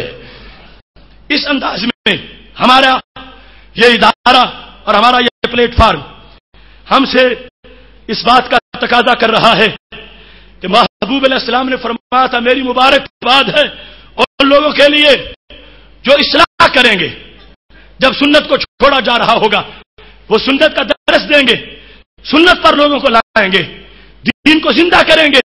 اور اس سلسلہ میں ذرا جرأت سے کام لینے کی ضرورت ہے۔ آگے کم نہیں کر سکو گے جب تک اپنا آپ سرکار کو نہیں دو گے۔ پہلے اپنا دل تو دو دین کو، اپنا سر تو دو۔ جو اپنا چہرہ نہ دے سکے، اپنا چہرہ دین کو نہ دے سکے، وہ اپنا سین کیسے دے سکے گا؟ اپنا چہرہ، اپنا قد، اپنی کانت، اپنی سوچ، اپنا خیال، اپنا تدبر، اپنا شعور پلیٹ میں رکھ کے دو اسلام کو۔ اسلام یہ تیرا ہے، جو تیری مرضی ہے وہ میری مرضی ہے۔ یہ ڈیوٹی ہے۔ غریب الوطن اسلام کے ساتھ جو ہمدردی چاہتا ہے اور اس کا دل تڑپ رہا ہے کہ سرکار کا بھیجا ہوا مہمان ہو اور گلیوں میں رات رلتا رہے، ہم گھر نہ کھول لیں، ہم کون شمار ہوں گے؟ بے وجہ تو نہیں چمن کی تباہیاں، کچھ باغ باہیں برکو شرر سے ملے ہوئے۔ وہ مہمان آیا ہو جس نے طائف کے بازار میں سرکار نے اس کو اپنا خون دیا ہو، بدر و حنین میں جس کے لیے قربانیاں ہو گئی ہوں، کربلا میں جس کے لیے پورا کنبہ جو ہے وہ پیش کیا گیا ہو، وہ آ جائے ہمارے گھر رات دستک دے، وہ میں تمہارا مکی مدنی بدری کربلائی اسلام آ گیا ہوں، ذرا دروازہ کھولو میں رات رہوں۔ اندر سے بابو جی کہیں نہیں، کلمہ تمہارا ہی پڑا ہے مگر ہماری اپنی چاہت ہے، ہم اپنی ایک سوچ رکھتے ہیں، اپنی مرضی رکھتے ہیں، ہمارا اپنا ایک دنیا میں رکھ رکھاؤ ہے۔ تو اسلام کہے گا یہ کلمہ میں کیسے قبول کروں؟ میں صرف کلمہ نہیں، میں پوری زندگی کا نصاب ہوں، میں تمہاری رات گزارنے کا بھی طریقہ ہوں۔ اب ایسا ہو رہا ہے ہم زبان سے نہ بھی کہیں، ہمارے گھر بولتے ہیں اسلام اور جاؤ اور جگہ جاؤ، ہمارے گھر میں ہماری بچیوں کا پردہ نہیں ہے، گھر سے باہر نہیں ہے، ہمارے یہاں اس کے حلال نہیں ہے، سودی کاروبار ہے، ہمارے لوگ شرابی ہیں، نماز نہیں پڑھتے۔ اسلام پھر جو تم بیزار ہو کے نکل جاؤ گے، کیونکہ اسلام ایسا تو نہیں کہ اس کے خلاف ہوتا رہے اور وہ پھر صبر دبائی رکھے، نہیں نکلے گا تو پھر بیزار ہو کے نکلو گے، آپ کوئی گھر تلاش کرو۔ وہ اسلام گلی گلی چکر لگا رہا ہے، ماننے والے خراٹے لے رہے ہیں، یہ ہے وفا۔ ہائے افسوس، وائے ناکامی متائے کارواں جاتا رہا، کارواں کے دل سے احساس سے زیاں جاتا رہا، ہوش ہی نہ رہا کہ کتنا نقصان ہو گیا ہے، کتنی مصیبتیں آ گئی ہیں، کتنے مصائب ہیں۔ خدا کی قسم آج ہر شخص جو چاہتا ہے اور اس کے دل میں باقی غیرت ہے، جب سنتا ہے کہ اتنے لاکھ افغانی شہید ہو گئے، اتنے لاکھ عراقی شہید ہو گئے، اتنے ہزار لبنانی شہید ہو گئے، غزہ کی پٹی پہ یہ ظلم، چناروں کے دیش میں یہ ظلم، گروزنا کے علاقے میں گروزنی میں یہ ظلم، تو نوجوان کا سینہ کھلا، میں جاتا ہوں، امریکہ کا سر توڑتا ہوں، میں اسے پنجہ آزمائی کرنا چاہتا ہوں۔ ایسے نوجوان پوچھتے ہم کریں تو کیا کریں؟ پہلا کام کرنے کا یہ ہے کہ جس اسلام کو تم دنیا کی زمین دلوانا چاہتے ہو اپنا دل تو پہلے پوری طرح اس کو دے لو، اپنے آپ کو تیار کرو، اپنے آپ کو پوری طرح تیار کرو. خدا کی قسم یہ میری آبزرویشن نہیں ہے، یہ امریکی تھنک ٹینک کا فیصلہ ہے، اور یہ ان کے ہاں جو سمویل ہنٹنگٹن ہے اس نے باقاعدہ اس کو تسلیم کیا ہے. ہو یار کے اندر اس نے لکھا ہے اگر ایک مسلمان سر پہ امامہ باندھ کے چہرے پہ پوری داڑھی رکھ کے جب ان کو آج بھی سنت کے آئینے میں نظر آتا ہے، امریکہ کو اتنا درد ایٹم بم سے نہیں ہوتا جتنا باعمل مسلمان سے ہوتا ہے. اس واسطے پہلے یہ کام کرنے کا ہے، وہاں جا کے حملے اور وہ منصوبہ بندی اس کے لیے شاید ضرورت ہی نہ پڑے. اگر ہم اپنے آپ سے مخلص ہو جائیں، اسلام سے مخلص ہو جائیں، اپنے آپ کو تیار کر لیں، تیار کرنے سے فضائے بدر پیدا کر فرشتے تیری نصرت کو اتر سکتے ہیں گردوں سے کتار اندر کتار. اب بھی وہ معاملہ ہو سکتا ہے سب کچھ، لیکن پہلا کام یہ کرنے کا ہے. اور اس سلسلہ میں ہمیں جو ابتدائی طور پر ہم نے ایک آپ کے سامنے یہ پیغام رکھا ہے، دعوت آپ کو دی ہے، اور اس میں نہ کوئی پردہ ہے نہ کوئی جھجک ہے.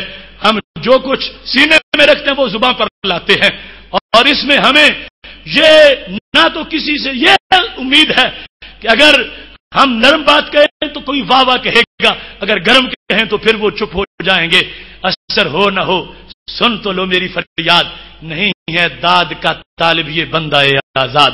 میں صورت گل جوش صبا کا نہیں، صورت گل دستے صبا کا نہیں محتاج، کرتا ہے میرا جوش جنوں میری کباچات. خواہ کوئی کڑی لگائے، خواہ کوئی گولی مارے، خواہ کوئی آنکھوں پہ بٹھائے، یہ کسی کا اپنا مقدر ہے، اپنا نصیب ہے. کربلا والوں کے سامنے لوگ نہیں خدا کی ذات ہوتی ہے. اس واسطے یہ معاملہ جو ہے یہ ایک پالیسی کے طور پر تمہارے سامنے ہے، اور وقت کے کربلا کے اندر اذان دینے کا معاملہ ہے. ہم نے جو تمہیں یہ امانت سونپی ہے تمہارے سینوں کے اندر، یہ 29 دن کا سوز اور یہ ساز اور یہ پیغام، اب اس کا قرض تم پہ ہو گیا ہے، اس کی زکات لازم ہو گئی ہے. اس پڑے ہوئے کی زکات کہ آگے پڑھاؤ، آگے پہنچاؤ، آگے پھیلاؤ. چلو کیسٹ لگا کے کسی کو سناتے رہو، دکان پہ اکیلے نہ بیٹھا کرو، گاڑی میں اکیلے نہ بیٹھا کرو. کیسٹ میری لگاؤ، کسی نے جو کچھ کہنا مجھے کہے، مگر کم از کم اسے سناؤ تو صحیح، اسے بتاؤ تو صحیح، وہ اس کے سامنے پیش تو کرو. وہ زمانہ گزر گیا، وہ زمانہ ختم ہو گیا. نیند کے موسم اٹھ گئے، بیداری کا زمانہ ہے، تیاری کا زمانہ ہے. نہ سمجھو گے تو مٹ جاؤ گے. اے غافل مسلمانوں، تمہاری داستان تک بھی نہ ہوگی داستانوں میں. تمہارے گھر کی دہلیز سے لے کر امریکہ تک تمہارے دشمن ہیں. اتنے دشمنوں کے ہوتے ہوئے کون انسان عقل مند سوتا ہے، جاگتا ہے بیداری سے، وہ اپنی منصوبہ بندی کرتا ہے، پلانے کرتا ہے. اور اس انداز میں اگر ہمیں مقصد مل گیا اسلام کی ترقی اور بحالی کا اور نشست ثانیہ کا، ہمارے جیتے جیتے سورج طلوع ہو گیا تو پھر وارے میں آ رہے ہیں. اگر نہ بھی ہوا تو کم از کم قبر ٹھنڈی رہے گی کہ کوشش ضرور کی تھی، ثمر اللہ عطا فرمانے والا ہے. اس واسطے آج کے اس بڑے تلخ موضوع پر بولتے وقت یقیناً جو کان عادی ہوں نرم باتوں کو سننے کے، ان کو گرم ملیں تو کان پھٹنے کا بھی خطرہ ہوتا ہے، اور دماغ میں آتش فضا کا زلزلہ آنے کا بھی خطرہ ہوتا ہے. اگر اب ان زلزلوں کے بغیر گزارا نہیں ہے، اب اس بات کے بغیر ہمارا نشیمن بچ نہیں سکتا، اور ہمیں اپنے اسلاف کا وہ کام، وہ فریضہ ادا کرنا پڑے گا. جب اکبر نے دین الہی بنایا، اگر مجدد الفسانی اپنے مسلح پہ بیٹھے رہتے کہ میں تو صوفی ہوں اور وہ بادشاہ ہے، میں لڑ کیسے سکتا ہوں، ٹکرا کیسے سکتا ہوں، نہ میرے پاس فوج نہ لشکر، اور اس کے پاس سب کچھ، میرے پاس حجرہ، اس کے پاس جیل بھی ہے، جیل میں ڈالے گا.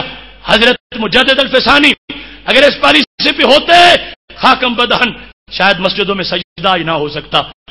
حضرت مجدد کو جس وقت جہانگیر کے عتاب کا سامنا کرنا پڑا اور بار بار بلا کے کہا گیا تھوڑا سا تو جھک جاؤ، تھوڑا سا جھک جاؤ. میرے مجدد نے کہا ایک ہے کعبہ میرا اور ایک ہی مسجود ہے، ہر جگہ موضوع نہیں ہے سر جھکانے کے لیے. یہ سلسلہ پیچھے سے آ رہا ہے. ہمارے پاس کچھ نہیں کہ اسلام کو دے سکے، لیکن دل ہے وہ بہت کچھ ہے اور بڑا ہے. حضرت امام حسین رضی اللہ تعالیٰ نے تقریر کیا کرتے تھے، حضرت کربلا کا پس منظر ہے، یہ نہیں کہ بائی چانس اٹھے اور ٹکرا گئے، نہیں، وہ رگے جوش تھی جو خون رسول سے تڑپ رہی تھی. کہا کرتے تھے احبونا بحب الاسلام، جس نے حسین سے پیار کرنا ہو اسلام کے حوالے سے کرے. احبونا بحب الاسلام، دیکھو حوالے ان کے کتنے ہیں. وہ حسین رضی اللہ تعالی عنہ جو کائنات میں سب سے بڑی شخصیت کے نواسا ہیں، جو ولیوں کے سردار کے بیٹے ہیں، جو خواتین کی سردار کے بیٹے ہیں، وہ حسین جن کو رب ذوالجلال نے اتنی عظمت عطا فرمائی ہے، خود فرماتے ہیں احبونا بحب الاسلام، مجھ سے پیار کرتے وقت پہلے وہ کہو اسلام کا حسین، اسلام کا حسین، اسلام کے حوالے سے مجھ سے پیار کرو، اور باقی حوالے بھی پیار کے لیے ضروری ہے. اب وہ صورتحال اس کو سامنے رکھتے ہوئے آج ہم نے اس مضمون کو سمجھتے ہوئے، ابھی یہ تو تمہید تھی ہمارے پیغام کی، اور جو صورتحال موجودہ بنی ہوئی ہے اس کے لحاظ سے آج سے جو ہمیں حکم ملتا ہے وہ وضاحتیں بھی بڑی ضروری ہیں. خالق کے کائنات جل جلالہ نے مثال دے کر ہمیں بہت کچھ سمجھا دیا ہے. فرمایا اللہ نے آسمان سے پانی کو نازل کیا تو وادیاں بہ نکلی، بارش ہوتی ہے تو چوٹیوں پہ پانی نہیں، نیچے گہری جگہ پہ پانی آتا ہے. چوٹیاں گزرتے پانی سے سیراب ہو جائیں تو ہو سکتا ہے کوئی چلتے چلتے باہر آ جائے، لیکن اصل حصہ جو ملتا ہے وہ نیچے جھکی چیزوں کو. تو کبھی بھی تکبر والے کو دین نہیں ملتا، عاجزی والے کو دین ملتا ہے. اللہ نے آسمان سے پانی کو نازل کیا، وہ بڑے بڑے دولتوں والے فرعون و نمرود وہ رہ جاتے ہیں اور جھگیوں کے مکین دین کے علم بردار بن جاتے ہیں. پانی نیچے آ جاتا ہے اور پھر کیا ہوتا ہے؟ میرے محبوب علیہ الصلوۃ والسلام فرماتے ہیں فاحتمل السیل زبدا رابیا. آج جو ہمارا مسئلہ ہے قرآن نے اس کو بیان کیا. کیا جس وقت پانی نیچے جاتا ہے بارش پھر ہوتی ہے، پانی وادی سے بھر جاتا ہے، پھر آگے نکلنا شروع ہو جاتا ہے، سیلاب کی شکل اختیار کرتا ہے تو پانی پہ ایک جھاگ بن جاتا ہے. وہ جھاگ کیا ہوتا ہے؟ پانی کے اندر جو ملوث ہوتا ہے، پانی جب گندگی آتی ہے، پتے آ جاتے ہیں، مرے ہوئے جانور آ جاتے ہیں، مختلف قسم کی چیزیں، تو پانی ان کو اوپر لے جاتا ہے. نیچے صاف پانی ہوتا ہے، اوپر گندا جھاگ ہوتا ہے. ایک یہ جھاگ ہے. دوسرا رب ذوالجلال فرماتا ہے جب لوگ زیور بناتے ہیں یا برتن بناتے ہیں تو دھاتوں کو وہ جس وقت آگ دیتے ہیں بھٹی میں تو پھر بھی اوپر جھاگ بنتی ہے. وہ جھاگ بھی اوپر ہے سونے کے، مگر کبھی اس جھاگ کو کسی نے گلے میں نہیں لٹکایا، لٹکایا جائے تو سونے کو لٹکایا جاتا ہے.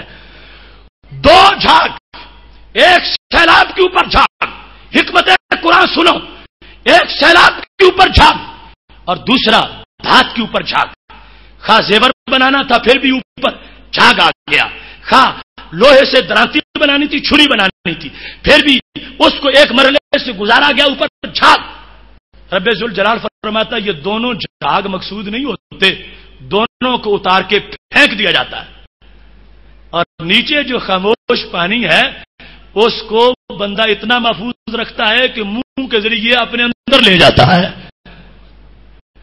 مقصد کیا تھا کہ اگر کہیں باطل اوپر نظر آ جائے تو مسلمانوں دین سے بیزار نہ ہو جانا کہ ہم تو کسی کام کے نہیں، ہمارا تو دین سے ہی نہیں. باطل اوپر آ گیا ہے، ورلڈ بینک ان کا ہے، اسلحہ ان کا ہے، ٹیکنالوجی ان کی ہے، فلاں جگہ ان کا قبضہ ہو چکا ہے. دائمی قرآن نے کہا یہ جھاگ ہے، اور جھاگ نہیں نیچے بھاگ ہے، اوپر جھاگ ہے. وہ خواہ عراق ہو، خواہ افغانستان ہو، خواہ وہ لبنان ہو، خواہ وہ غزہ ہو، گروزنی ہو، وہ کشمیر ہو، وہ چیچنیا ہو، وہ جہاں کے بھی حالات ہیں، وہ جھاگ ہے. اور جھاگ کو بل لا کر کوئی بندہ ہی نہیں، ہوائی آتی ہے اٹھا کے دور پھینک دیتی ہے. لہریں آتی ہیں جب سمندر کے اندر سے اٹھتی ہیں تو پھر جھاگ اوپر نہیں رہتا. جھاگ کہیں درختوں پہ گر جاتا ہے، کہیں بحر کناروں پہ گر جاتا ہے. پھر جو مچل کے چلتا ہے وہ پانی کی اپنی لہریں ہوتی ہے. ہم اس دین والے نہیں ہیں جو اٹھتے سورج کے پجاری بن جائیں اور چڑھتے سورج کی ہواری بن جائیں. نہیں، امریکہ اگر اس فضا میں اڑنا بھی شروع کر دے ہم اس پہ تھوک کے کہیں گے یا رسول اللہ تمہاری غلامی پہ ہمیں فخر ہے. یہ دین ہونا چاہیے، یہ ایمان ہونا چاہیے. میرے رب نے 2 مثالیں دی، فرمایا سونے کے اوپر بھی جھاگ، چاندی کے اوپر بھی جھاگ، لوہے کے اوپر بھی جھاگ. اور یہ بھی ضروری ہے، سونا اس وقت تک گلے کا ہار نہیں بنے گا جب تک اس میں سے جھاگ نہیں نکلے گا. اس وقت تک سر کا تاج نہیں بنے گا جب تک خبیث جھاگ اندر سے باہر نہیں نکالا جائے گا.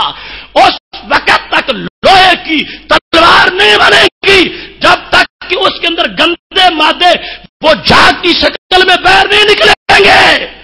لہذا باطل پرستوں کے یہ حملے ہم پر، اس میں بھی حکمت ہے. خبث نکلنا چاہیے اور جھاگ جدا ہو جانا چاہیے.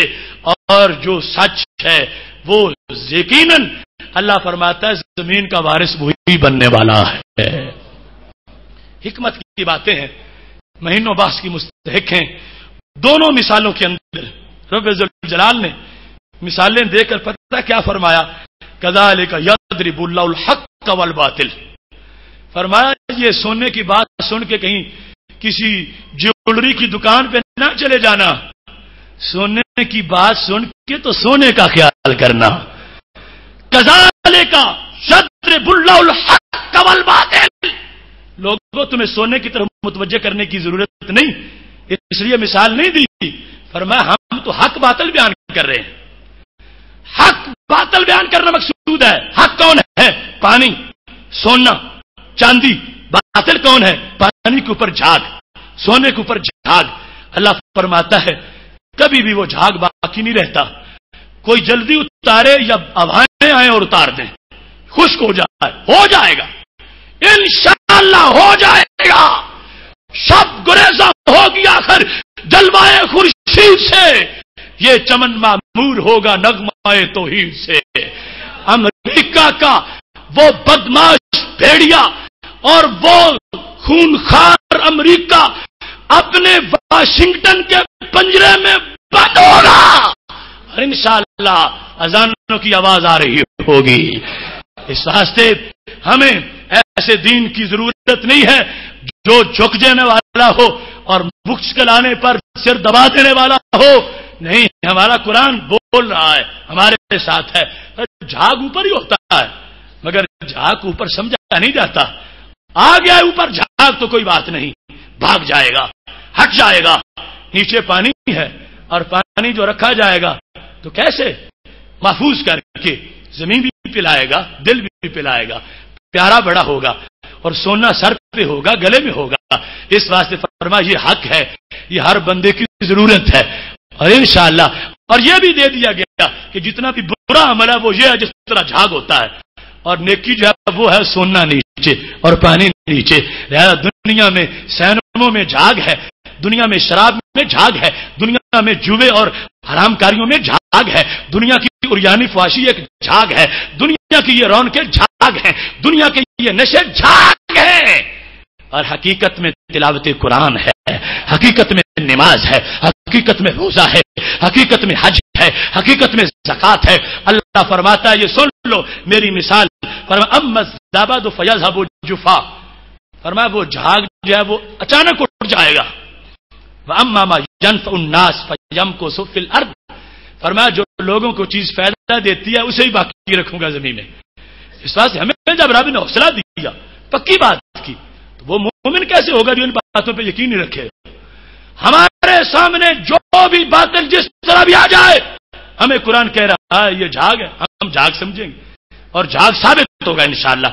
اور یہ آزمائش ابتلا ہماری ہے، کیونکہ کچھ صفائی کا مقصد بھی جھاگ پیدا کرنے کا ہوتا ہے۔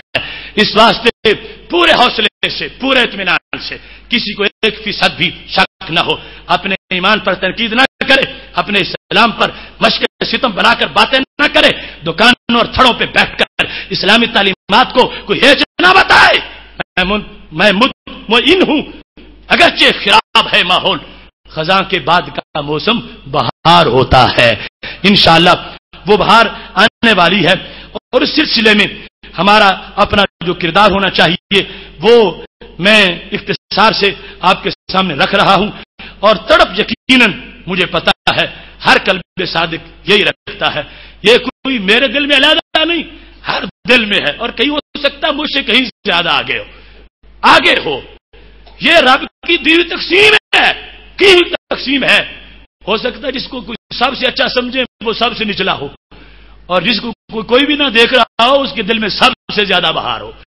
اس واسطے میں یہ سمجھتا ہوں، میں تو بطور وکیل بول رہا ہوں، اصل جذبوں میں مالک اور ہیں، اور ہو سکتا ہے اس مجمع میں میرے سے کہیں زیادہ خالص جذبے رکھنے والے اور باطل کے جبڑوں کو چیرنے والے اہمی جذبات موجود ہوں، لیکن وکالت ایک میرے ذمہ ہے اور میں کر رہا ہوں۔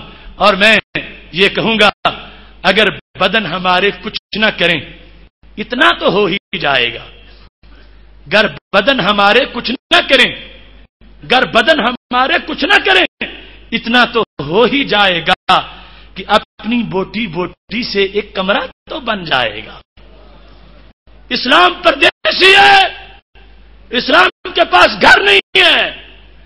گر بدن ہمارے کچھ نہ کریں اتنا تو ہو ہی جائے گا کہ اپنی بوٹی بوٹی سے ایک کمرہ تو بن جائے گا۔ سب دنیا کے کاشانوں سے کیا اونچا رتبہ پائے گا کہ اس کمرے کی چھت پہ پھر دین کا جھنڈا لہرائے گا۔ جب میرے دین کو ہر جانب سے دشمن آ کے دکھ دیں گے، جب میرے دین کو ہر جانب سے دشمن آ کے دکھ دیں گے، ہم اپنی جان کے حجرے میں اسلام پیارا رکھ لیں گے۔ یہ ہمارا منصب ہے، یہ ہماری ڈیوٹی ہے، یہ ہمارا نظریہ ہے، جس کو میں نے اپنے اشعار کی شکل میں تمہارے سامنے پیش کر دیا ہے۔ اور میرے نبی علیہ الصلوۃ والسلام کا ہمارے لیے جو اعلان ہے وہ 100 شہید کا ثواب، ہر سنت کے اوپر اجر ہے اور ثواب اپنی جگہ۔ اس کے علاوہ جو تقاضے ہیں باطل کے حملوں کی وجہ سے وہ اپنی جگہ ہے۔ آج ہمیں نہ کسی ایسے مسئلے کی ضرورت ہے، نہ ایسے دانشور کی ضرورت ہے کہ جو مسلسل ہم پہ حملے ہوتے رہیں اور ہمیں کہ مزید کھاؤ مزید کھاؤ۔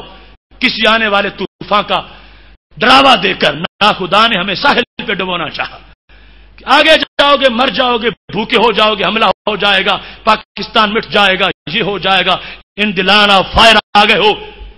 کسی آنے والے طوفان کا ڈراوا دے کر نہ خدا نے ہمیں ساحل پہ ڈبونا چاہا، نہیں، ہم ڈوبیں گے نہیں انشاءاللہ۔ ہمارے پاس قرآن ہے، ہمارے پاس اس قرآن کا دھیان ہے، اور یہ شروع سے ہمارے پاس پہچان ہے۔ باطل کے فر و فال میں حفاظت کے واسطے یورپ زرا میں ڈوب گیا دوستہ کمر۔ ہم پوچھتے ہیں شیخ کلیسا نواز سے، مشرق میں جنگ شر ہے تو مغرب میں بھی ہے شر، حق سے اگر غرض ہے تو زیبا ہے کیا یہ بات؟ اسلام کا محاسبہ یورپ سے درگزر، یہ جو پالیسی ہے، یورپ کو ہر معاملے میں چھوٹ اور اسلام کا ہر معاملے میں محاسبہ۔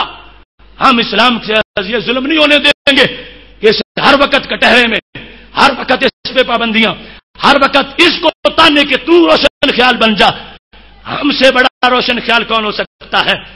وہ امت جس نے 65 علوم اپنی عقل سے تیار کیے، ان سے بڑا روشن دماغ کون ہو سکتا ہے؟ لہذا یہ ہمارے خلاف بغاوت ہے کفر کی، اور ہمارے پاس یہ سازشیں ہو رہی ہیں ان تمام سازشوں کا سینہ چاک کرنے کے لیے ہمیں درس قرآن کی طرف متوجہ ہونا ہے، اور قرآن مجید کا پیغام ہمیں پوری حمایت دینی کے ساتھ آگے پہنچانا ہے، اس انداز میں کہ دور دور تک اس کے ثمرات باقی رہیں، اس کے اثرات باقی رہیں۔ خدا کی قسم ہے، اگر ایک بندہ جو گمراہ تھا اگر تمہارے سمجھانے سے راہ راست پر آ گیا تو پوری دنیا کے صدقہ کرنے سے بڑا ثواب مل جائے گا۔ اس واسطے راہ حق کی طرف، راہ دین کی طرف اور ان ذرعی اصولوں کی طرف آنا یہ ہماری سب سے بڑی ڈیوٹی ہے۔ اور اپنی گفتگو اس پہ ختم کروں گا۔ سونا جنگل رات اندھیری چھائی بدلی کالی ہے، سونے والوں جاگتے رہنا چوروں کی رکھوالی ہے۔ آنکھ سے کاجل صاف چرا لیں یا وہ چور بلا کے ہیں، تیری گچھڑی تاکی ہے اور تو نے نیند نکالی ہے۔ اور پھر ایک بار پھر صراط مستقیم کا تمہارے لیے وہی پیغام ہے، اجاڑ ہو گئے عہد کوہن کے میخانے، پرانے وعدہ پرستوں کی یادگار ہوں میں۔ وآخر دعوانا ان الحمد للہ رب العالمین۔ اللہ